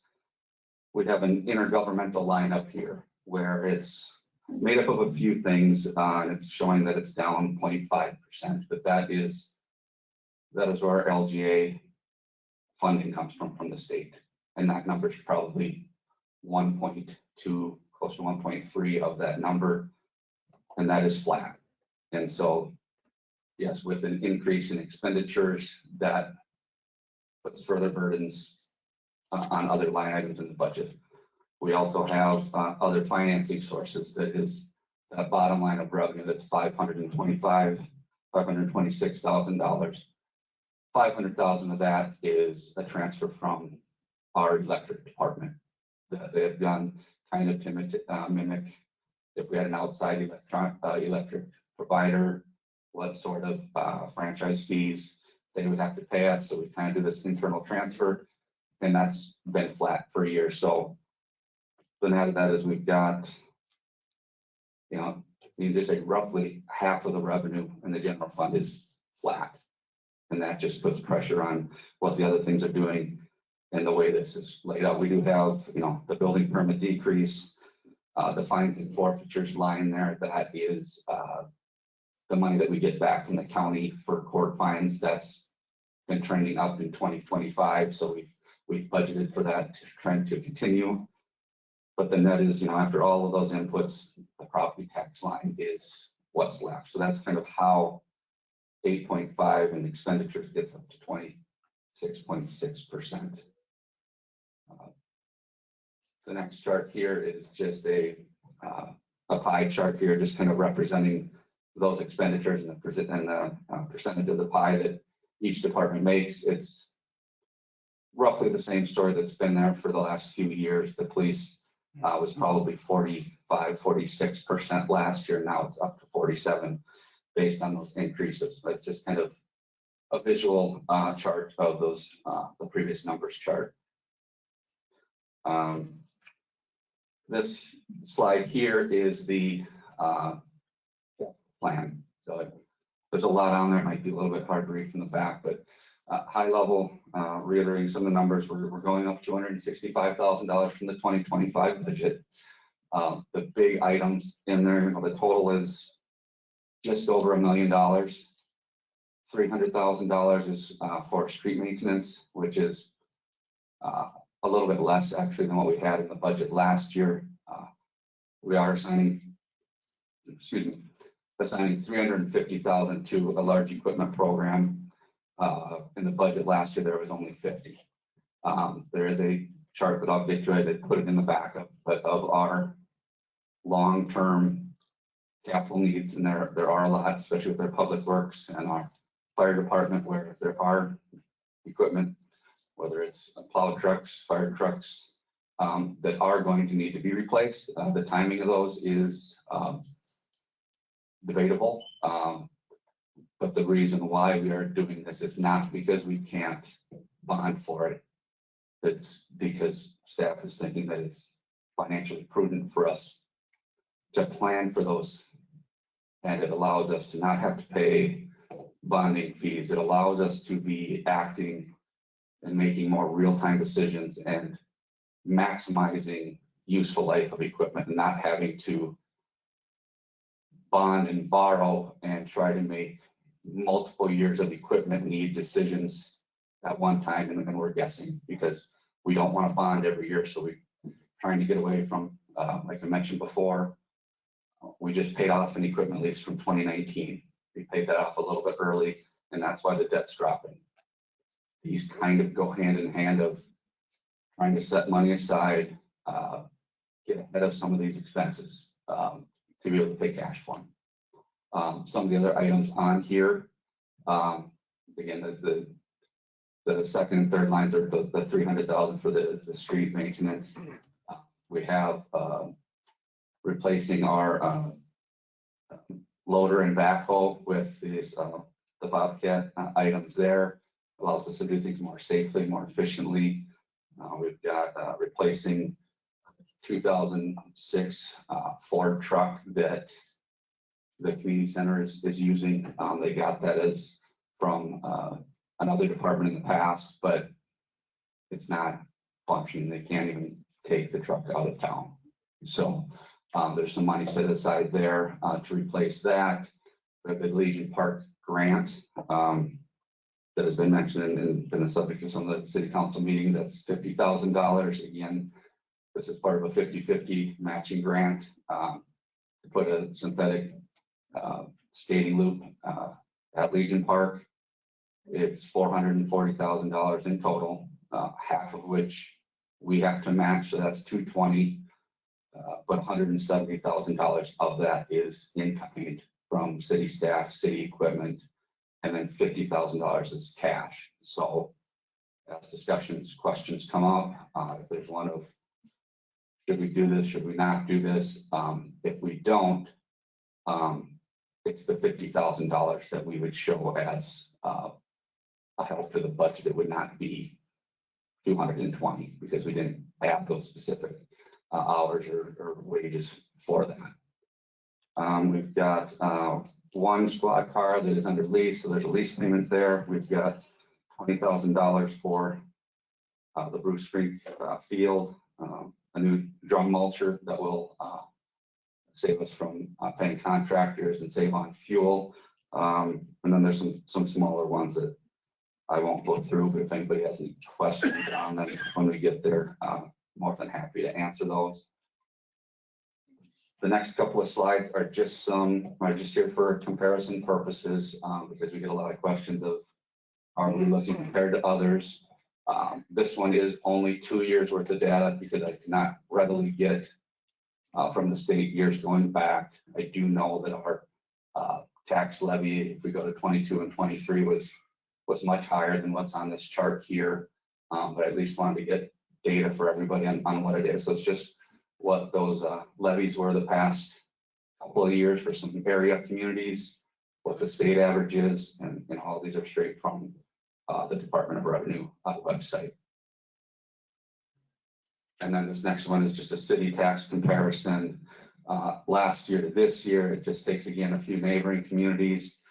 The way the chart reads is I took $150,000, $200,000, $250,000 in terms of taxable market value, and found a home in each of these communities that was close to those numbers. I couldn't get everything to be exact. And then what it shows on the left there is the tax amounts in those cities. And again, these tax amounts are city only, doesn't include county, doesn't include school or other ones, just the city portions. And so you can see we are the red line. So in both, we are the second highest in there. Belle Plaine is ahead of us. The other three communities are lower than us. And if you look from last year to, or I should say from 2024 to 2025, again, these do not reflect the 7.9 that we're proposing, because I don't have those numbers for other communities yet. But it just shows from 24 to 25, those numbers got a little closer, but we are still a little bit higher than Leaf Center and Montgomery. And the right, Leaf Center and Montgomery are almost the same line. So it looks like there's only 4 there, but they're kind of overlapping. These next few slides are just the budget by funds that make up the total tax levy. Just go over these pretty briefly, because at a high level, we've already touched on everything. The community center, the property taxes are going up 7%. The big things going on there is 10% increase in utilities and a little increase in our annual maintenance of that building.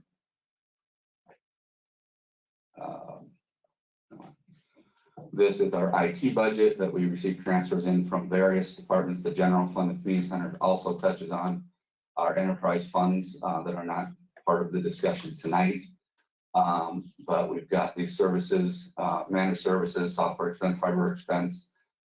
We're assuming roughly 5% increases in the contracts that we have. And this fund has been performance in a negative fund position. So we've got a projects line there that is working to gain some ground and get that operating in a positive fashion. So those are the two big ones in the general fund. Here's the EDA line item where the taxes are going up 7%. The biggest thing here that's impacting numbers year to year is the EDA land sale that happened here this year. So that's impacting land rent. We would rent that land out. It's going to impact, we're not having to pay property taxes on that land. So not a whole lot of new news here. The fire department is roughly flat year to year. And the airport is supposed to be next year. Is actually down just a little bit. So I'll get back to just the backup charts. Here is, I just put it in there for reference. It's the long-term capital plan that totals all the different departments and the equipment that we have. We're taking our best step at when those things will need to be replaced. There is a lot on there. And then just sheriff tax, our tax capacity basis, residential versus commercial. No change year to year, but again, there has been a huge shift in the last several years from where the residential number there, that's 62, 61%, that used to be closer to 50. So more has been shifting to the residential property owners. And then here's our levy comparison and tax capacity graph. But I'll go back to, I'll leave it up for questions, comments, anything like that before we get to the recommended motion. Thank you, Mr. Graff. I appreciate it. Any other council members have any questions, comments you want to? I do. I would like to say Please. something. Mr. Graff, can you go back to that chart showing the area tax levies for the other communities? This one or the? Yeah, that one, please. Yeah. Thank you. So I've been doing a lot of research over the last couple of months. I am concerned about the proposed budget and tax increases for Sueur, given the strong financial results from the 2024 annual audit. According to the audit, the city's net position increased by 3.1 million, total debt decreased by 687,000, and city utilities made a profit of 4.8 million. Profit of 4.8 million. Wow. Given these figures, I question the necessity of raising the 2026 levy. Tonight's 2026 preliminary general fund budget shows the city budget will increase by 39.38% over the last 7 years. The total citywide levy will go up 59.3% in the last 7 years. According to the Consumer Price Index, the average cost of living raise for Sueur residents in 2024 was between 1.7 and 3.5%. Just my city portion of my property taxes has gone up 126% in the last 10 years. And if this preliminary budget passes, it will increase another $217 just on the city portion. On this chart, Mr. Graff, I did go to the website. I did a little more digging on this. Even those communities that are showing increases as high as 25%, I broke down the percentages by dollar amounts. And even though Lee Center's percentage is at 13.2%, the dollar amount per percentage point is $14,520. Arlington's 22.4% is $11,568 per percentage point, and Montgomery's 24.7% is at $24,569 per percentage point, while Sueur's 7.87% is at $37,113. This chart is very incomplete. It's not showing the whole picture. An article in the Mankato Free Press, August 31st, 2025, states that the City of North Mankato City Council goal is to reduce the proposed levy rate that is currently at 1.385% and bring it closer to zero before their final vote in December. I've also compared 2024 Sueur's employees' wages to surrounding communities based on this chart with similar population size. Sueur's wages are at least 65% higher than the 3 communities on this chart with similar populations. We were informed at a personal and budget meeting that the in-kind portion of the ice rink is already in the budget. Regardless of its placement in the budget, it is still going to cost us $216,000. If we were to move the skate rink entirely from the budget, including the in-kind portion, our levy would only increase by approximately 2.44%. City taxpayers have already tightened their budgets significantly, to the point where further tightening would continue to affect their quality of life, continuing them to forego vacations, newer vehicles, entertainment, and in some cases, retirement. An ice rink is a want, not a need. The taxpayers need relief, not an ice rink. As city council members, one of our responsibilities is to ensure taxpayer dollars are spent responsibly. In my opinion, the city of Sueur is not adhering to this principle and has lost sight of needs versus wants. I do think we can do better.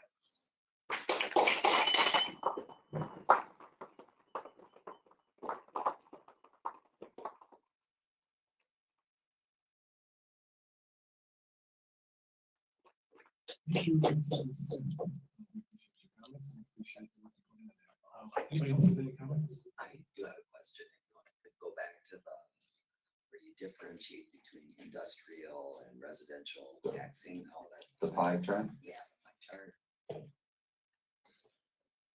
this one?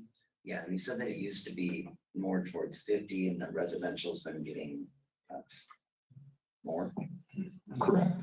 Okay, so why is that? The value of residential homes taxable has gone up at a much higher rate than the value of commercial and industrial. So what that does is when we come up with the proposed number, the roughly 4.3, 4.4 number that's being proposed tonight, that number gets allocated or sent to the county. And then, it's not what the tax, your market, taxable market value does just with you. It's what is it doing in relation to all the other properties in the city. And so we've seen the residential values of homes go way up and the commercial has not. Okay. And so that's putting more of whatever we send to the county is going to residential homes and not industry and commercial. Right, so as an equalizer, isn't industrial taxed at a higher mill rate? They have a different, and I don't want to get too deep in it because the county is kind of the expert on that, but how it works at a very high level, there's exceptions, there's exclusions and nuances, of course. But especially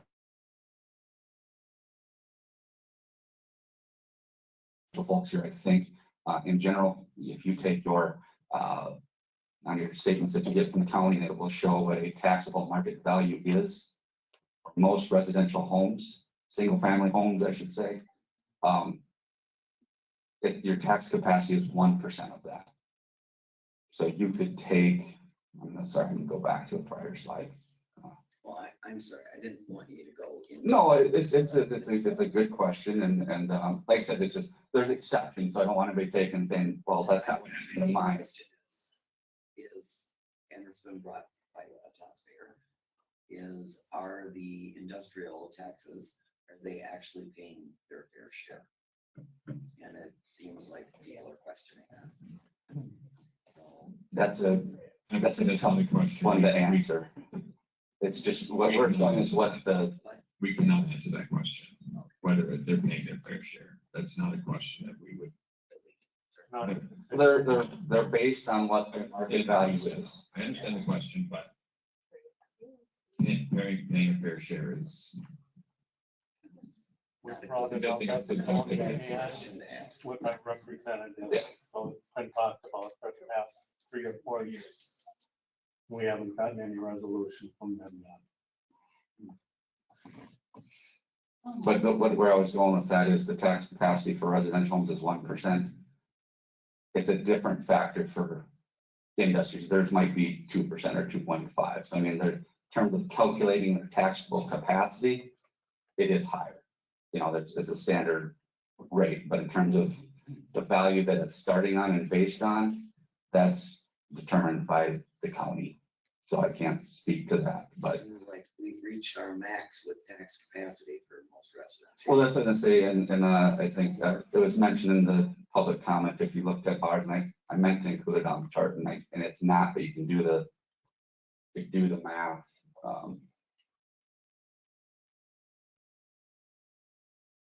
It's not on it, but yeah, our tax rate right now, as proposed, is in the low 90s. So if you have a proposed 2026 property tax, you know, if we got the value of what it's going to be next year, most residential homes, you could take 1% of that taxable value and then take that times 91%. And high level, very high level, that's kind of what your proposed property tax would be for next year.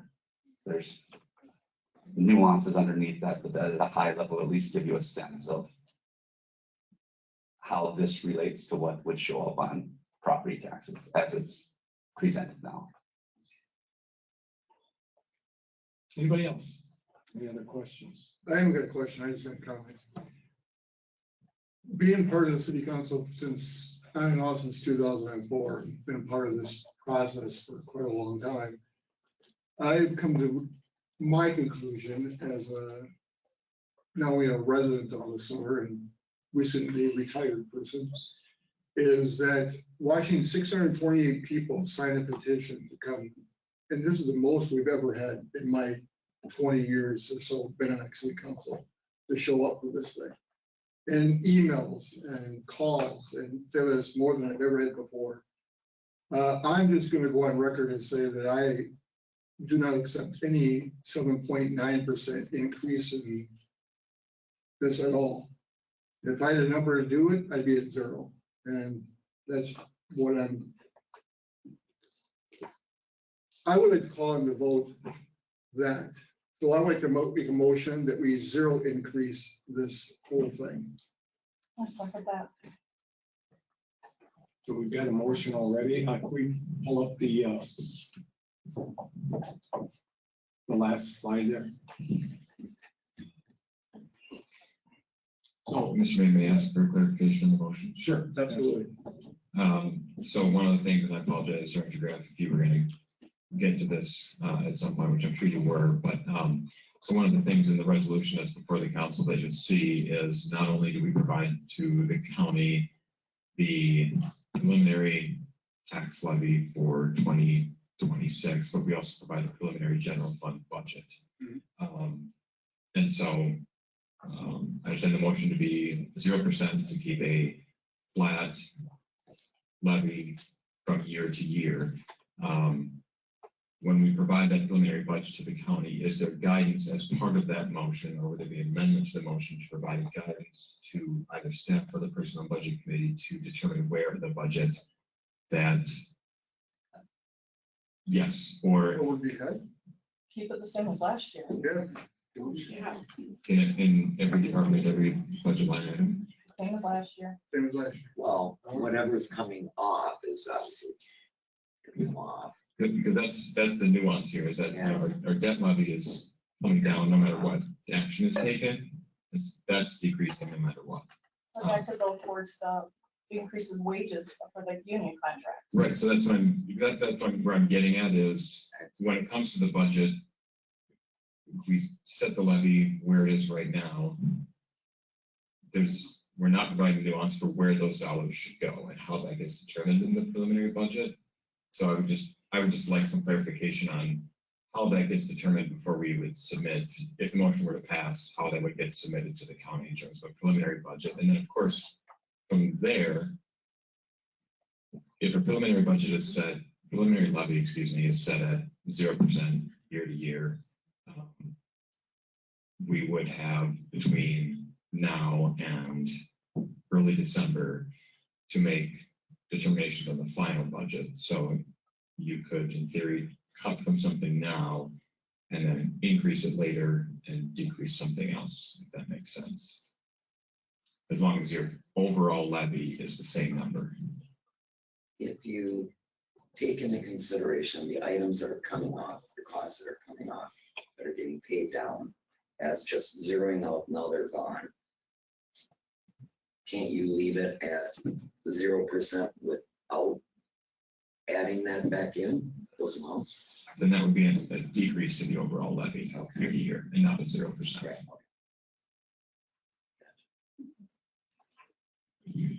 So do we need to vote on resolution? I just got a general comment.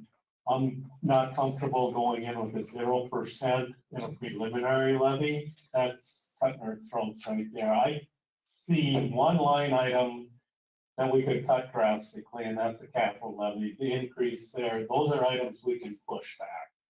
We can, instead of doing it next year, we can push a lot of that back. I'd be more comfortable if we set the preliminary somewhere around 3.5 and go down from there. You can work it out. But I don't like the idea of the preliminary being 0. We could be down to 0 as a final levy, but preliminary is the wrong place to be taking it to 0. I disagree. I'm gonna stick to 0. My motion is 0. Which- 0 for the levy. So resolution R 2025-045, we've got a motion to take it to 0. Seconded, am I correct? Seconded over there. I think we need to vote on that first. We have. Yes, again, I would ask if there's any clarification to that motion around how the preliminary budget gets set based upon that. Or if the motion is simply, and I'm not going to put words in your mouth, but let's just say it's 0% and you want staff to figure out what line items that comes out of, that's an option. Or have the Personnel Budget Committee between now and September 30th determine where in that budget to adjust for the debt falling off, et cetera. Exactly. I would be allowed with the staff figuring out where that money needs to go, because you guys deal with it on a day-to-day basis. With the exception that, I mean, things like the ice rink. Well, that would come If out if of we're that. just not going to spend money on that, would that come off the table then, or? Well, I think, so, okay, so just To be clear, is there, and I'm not trying to guide the discussion, I understand, I'm just trying to understand the procedure. Is there a motion to amend the initial motion? With clarification that you're directing. It's zero. I want zero, and that's city staff figure with that. What we just mentioned with city staff to get that, the personnel and budget committee to do that. So staff comes in consultation with the personnel budget committee. Correct. Is there a second on that amendment? I'll second that. Okay. So with that said, this one up here, we have no way to vote on the amendment. Oh, okay, Amendment. okay. So with that said, we will vote on the amendment to Mark's motion, and the amendment was again to direct the staff and personnel budget to decide if the cuts will come at, if it comes out at zero. Correct? Correct. So with that said, any other discussion, comments, concerns? If not, all those in favor? Aye. Aye. 2 ayes, all those opposed, 3 ayes. Okay, Councilmember Nelson, Councilmember Huntington, and Councilmember Smith have voted aye. Those opposed? Nay. Nay. Aye. Nay, we have 3 opposed. We have 3 opposed, so that motion will not carry. The amendment to the motion will not carry. The amendment, I'm sorry, correct. The amendment to the motion will not carry then, and then, so there will not be any amendment. They just wanted 0. Is there any additional discussion on the initial motion that's on the table? No. Who it is? So the initial motion, 0% with no direction on how the cuts are gonna come other than the staff. Staff and personal budget. No, that was the amendment. Oh, the amendment to it? Yeah. Right. That's what I want. So that you're asking? Yes. Okay, so the motion is to go with the 0% tax levy and as is, and with that said, we'll take another vote. Ayes, all those in favor? Aye. Aye. 2 ayes, those opposed? Aye. Aye. Aye. 4 nays, Councilmember Nelson, I voted no. 5 nays? Okay, thank you. So that said, we will open up the discussion for any other motions. I make a, I don't know if we can do this, make a motion that this goes back to staff and budget to reconsider and dropping it at least at 2.9%. So your motion is, I'm sorry, Councilmember Williams, your motion is to move the levy to 2.9%. No, back, remove 2.9% from the budget. So basically dropping this to 5%. Motion's been made to drop this to 5%, and any direction on how we will come to that. Go back to personnel, budget, and staff. Thank you. Thank you. You're now at 5%, and the motion has been made by Council Member Williams and directing the staff and personnel budget to determine how we come to 5%. Anybody want to second that? I will second that. All those in favor? Any discussion? Oh, I'm sorry, discussion, comments, anybody? Again, this is preliminary.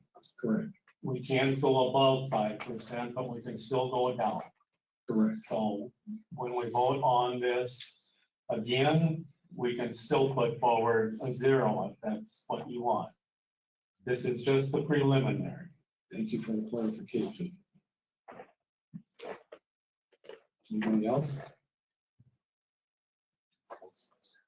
With that said, we'll take a vote. We're at 5%, directing the staff and personnel budget to examine where we get, how we get to 5%. And again, this is a preliminary budget. It can go down from here. It can't go up. All those in favor? Aye. Aye. I'm sorry, I didn't get a count. Ayes? Aye. 1, 2, 3, 4. Are those opposed? Opposed. Opposed. All right, Smith, Nelson, and Huntington opposed. The ayes have it.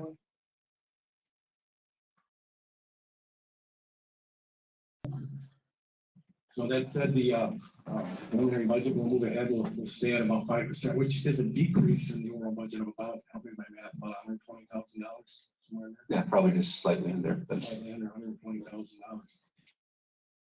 saying, I want everybody to rest assured that this is a preliminary budget. We understand, we heard you tonight, and we're gonna do what we can do to get this to where it can be at least a little more palatable to everybody. As I heard all of you tonight, I heard everybody loud and clear. And I just want to reiterate, I do hear a lot from other community members on how important their services, public services are to them, public safety, and the infrastructure and the changes we got. So we're going to try to move ahead and try to move ahead in a positive direction coming down. So with that said, we'll move on to the next item on the agenda.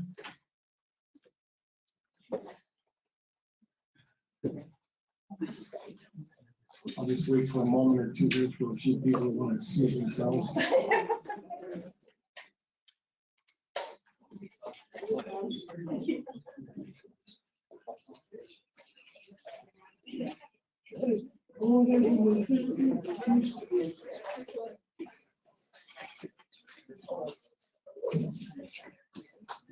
This takes us to item 7D, call to for public hearing and certification of 2025 delinquent accounts. Ms. Roby. I'll let Director Graff continue. Okay, thank you, Mr. Mayor, members of council. Yeah, this is just a call for public hearing for the certification of 2025 delinquent utilities. Just an overview here. Annually, city staff prepare a list of delinquent utilities as of the end of August. The city must hold a public hearing related to the certification of delinquent accounts. In early September of this year, 435 letters were sent to property owners with a total delinquent balance of just over $649,000. This balance represents an increase of approximately 6% over last year. Just for reference, last year it was a little over 400 letters and $611,000. Our utility rate increases on average probably went up about 4%. So this is the starting number. As of the end of August, I took a look this morning, and that number is already down $58,000. So sometimes there's people in that month that this might be their only month, and they just were a few days late and have already caught up. With some others where have been behind for a few months, but that number has gone down. The end of that, $387,000 last year. So I would expect that this will probably end up being 4% higher than that number. And then we will have following the public hearing, we will come back to City Council at the November 24th meeting with the final certification of any remaining delinquent balances at that time. And I can take any questions, comments, I have a concerns. comment. I was an employee of the NBAC. I think NBAC down in Mankato reached out to me earlier this year because we don't do shut off notices, and her department helps residents pay for their rent and their utility bills for being evicted and shut off notices. And she said they cannot help anybody here in the Sueur because we don't do shut off notices. I would say that's not entirely accurate. There's the crisis. The NBAC has a few programs, and the crisis program is one that I think wouldn't qualify, but we do get money from NBAC. Sally Gunner, utility billing coordinators, getting those almost daily. So yes, there are some that they don't qualify for because of that we don't shut off. Okay, is there any way we can start implementing that shut off so that these people can start getting help? So that's a conversation that council's had every year for the last several years now, predating my time here, which every year gets to be longer and longer. And there are a few concerns that council has expressed previously in going back to a shut-off conversation. So we're at this, a couple of things. One, right now at the stage we are at, given the program that we are operating in terms of assessing delinquent balances. We would not recommend making a change right now. If the council were to propose to make a change to how we handle delinquent utility bills, another time of the year would be more appropriate when bills are a little bit lower. And we'd have to look at. And we'd also probably have to change the timing of some of this in order to make sure we're not violating any of the cold weather rules with shutoffs and things. So if there's a lot of things to consider, but if we did that, we would probably restructure when we did all this, because now it's the way we're doing this, we'd be approaching that cold weather period and it wouldn't work. Like I said, other things to consider, but. Yeah, there are a couple of, one is concern over safety, just in approaching individuals' homes and shutting them off.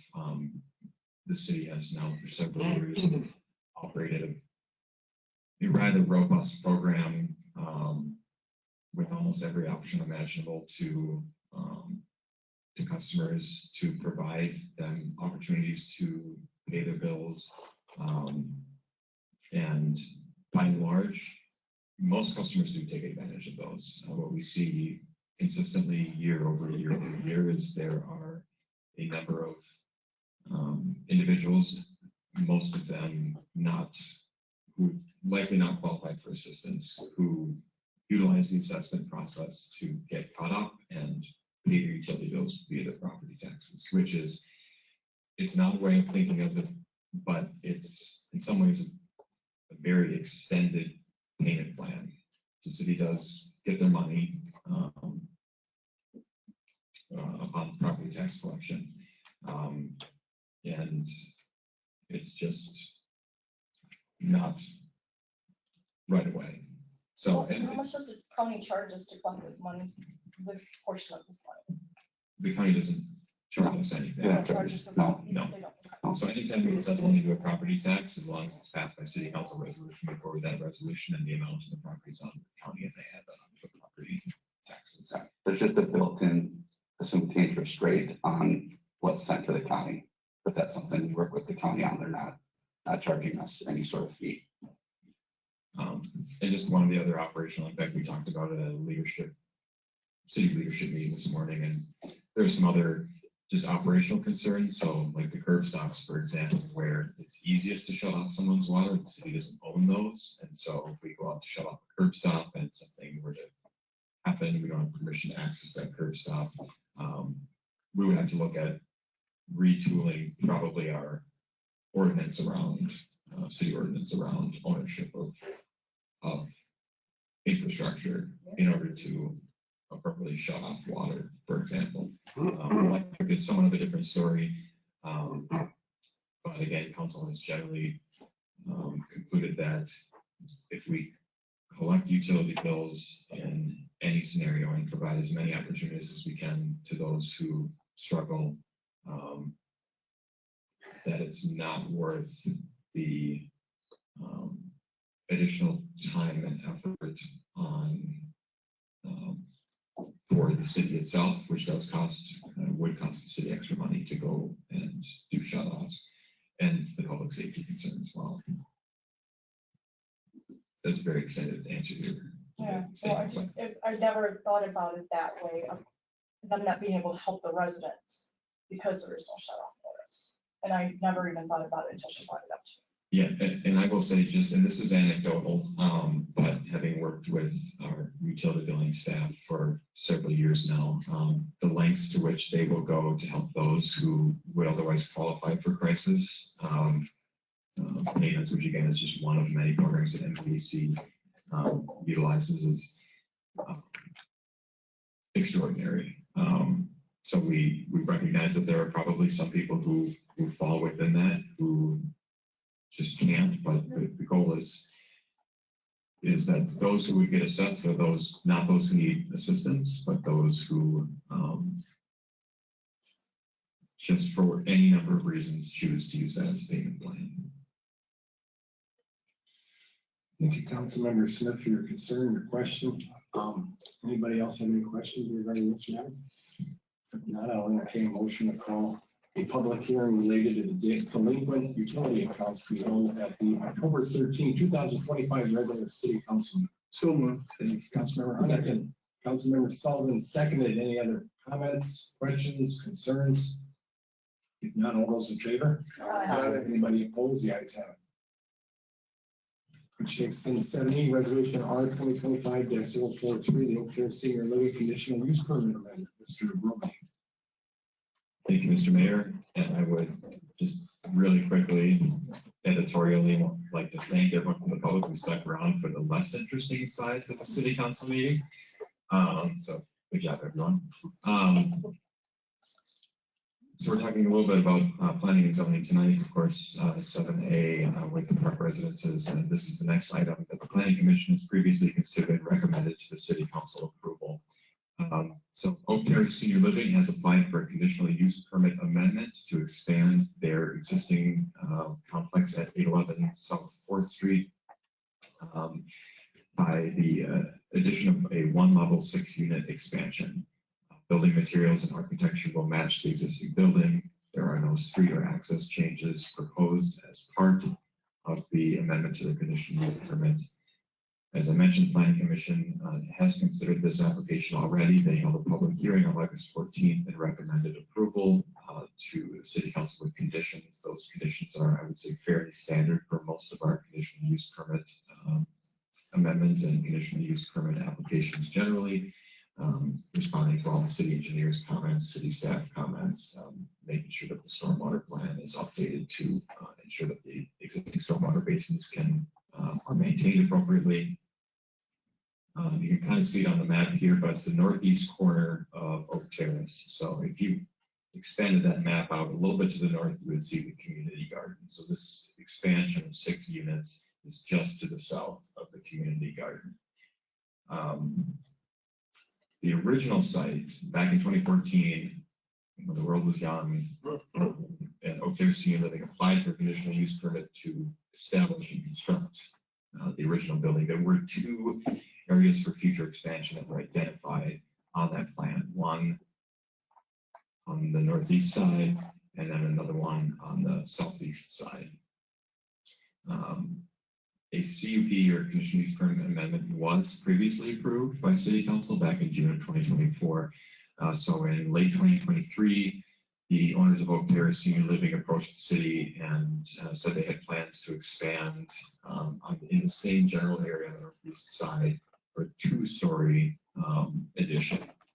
The project was placed on hold by the developer. The City Council did approve the amendment at that time. Project was placed on hold by the developer. They didn't go forward with it. But they've come back now and have changed their plans, and they want to do just a single-story 6-unit addition onto the building. Planning Commission again recommended approval, and they can certainly answer any questions that the council might have. Thank you, Mr. Roby. Anybody have any questions or comments regarding this matter? Anybody? Nothing nice. I can just keep it motion. Okay. With that said, I will entertain anybody who wants to make a motion to adopt resolution R 2025-043 as presented. Thank you, Councilmember Schleger. Second. Councilmember Williams, thank you. Any other seconded? Any other comments, concerns, questions? Not. All those in favor? Aye. Anybody opposed? The ayes have it. Moving on to 7F, that'd be resolution R 2025-044, the 2627 MnDOT Airport Maintenance and Operations Grant Agreement. Mr. Roby. Thank you, Mr. Mayor. This is generally considered a housekeeping item. MnDOT does provide a grant to the city of Sueur to cover a portion of our maintenance and operation costs at the Sueur Municipal Airport. Basic things like staff, some portion of staff, equipment, fuel, etc. This grant agreement is effectively a renewal of the current agreement that we have with MnDOT. It's a 2-year term running through June of 2027. As part of this grant, they will reimburse the city up to $38,233.64 of eligible expenses over the course of 2 years.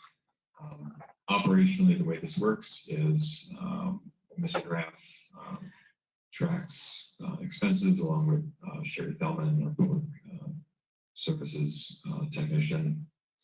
And they send off an excruciating level of detail on our expenses, payroll information, fuel purchases, time and equipment that the city incurs maintaining the airport, sends off to MnDOT. MnDOT turn it around and reimburse us up to that cap in a given year. So it's not all of our expenses, but MnDOT does this for publicly owned airports across the state. And this grant agreement is for our share of the grant. So there are no major terms and conditions changing in the 26-27 grant agreement. The recommendation would be to adopt the resolution as presented, allow the city staff to execute the agreement for the next contract cycle. So this doesn't require grant writing expenses that way. It does not. Any other questions, comments? If not, I will entertain a motion to adopt resolution R 2025-044 as presented. So moved. Thank you, Councilmember Hamilton. Councilmember Schluter seconded. Any other comments, questions, concerns? If not, all those in favor? Aye. Anybody opposed? The ayes have it. Moving on to reports and items of appreciation. As always, council members, there's the opportunity to share what's going on in the community, what's going on in your commissions. As always, we'll start with Councilmember Hunt.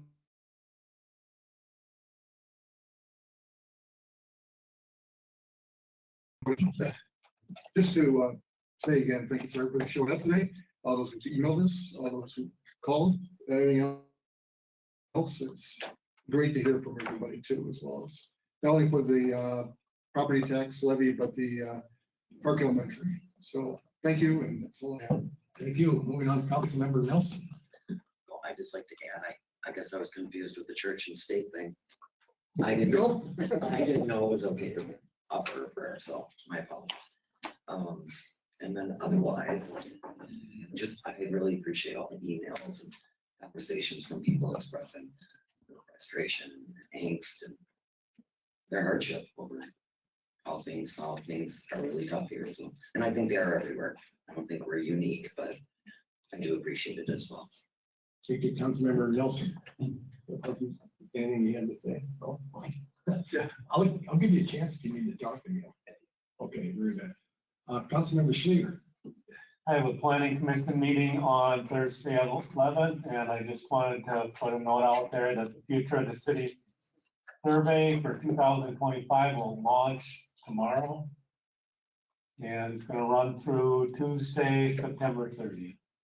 Thank you. Councilmember, I lost my spot. Are we Smith? Yes. Okay, thank you. I just want to let everybody know that September is library card sign up month. So check out the Sueur Library. They have a lot of programs going on right now. I actually looked through it the other night, and some of it sounds very, very interesting. And I also would like to thank the members of the community who have reached out either via email or phone call. I've sat down with a lot of residents in the last couple of weeks, and I've really enjoyed getting to know you guys. Thank you. Thank you, Councilmember Smith. Councilmember Sullivan. Second what was said, and thank you everybody for showing up tonight, sticking around. We do appreciate it. We do hear you. Something in my time here that we haven't seen a lot of, so I do appreciate that. Thank you, Councilmember Williams. Ditto hearing from the community. That's been great. Also hope the message gets back to the staff that I support them, and I know this is a difficult time. I feel like you're being scrutinized and question everything that you do, but they are appreciated. I appreciate all the efforts that they do. I appreciate the services and the departments that this community provides. I've heard from a few people that they're fine with the way things are because they appreciate the services and they need them. So just to go through this difficult time, it feels like you aren't valued in the job that you do. I do value them. I just wanted them to know that. And that's all I have. Thank you, Councilmember Williams. I just want to thank all our council. I know tonight was not easy. It's a painful experience to go through, but it's a healthy exercise all the same. It gives us an opportunity to hear what everybody's feeling. And as we move ahead, we're going to work on trying to sharpen that number up a little more. And again, I just want to reiterate, thank you for all the work. I thank you for all the reaching out you do to your constituents and your public. And we're going to move ahead. We're going to get through this and guess what? We'll do it again next year. So with ending with, I just want to mention that on September 15th, the city will be celebrating officers Travis Mockow and Bruce Kelly. Travis Mockow had a bench out here, a police bench, for the last couple of years or so. And we've also purchased a bench for Officer Kelly, and that was through some private donations and some fraternal funds. So they're going to be put underneath the flagpoles on September 15th. We're going to have a short little ceremony there and recognize them. This whole dedication was in the process before Officer Carl Haugen lost his life, and we will recognize him that day also. So I would just like to invite the public to have a flyer, pick one up. It'll be at 9 o'clock on September 15th in front of the flagpoles at City Hall. So thank you. With that, I have nothing else to share other than, oh, Mr. Roby, you're going to share. You good? Are you sure? Yes. Okay. With that, I entertain a motion to dismiss this meeting. So moved. Thank you. All those in favor? Aye.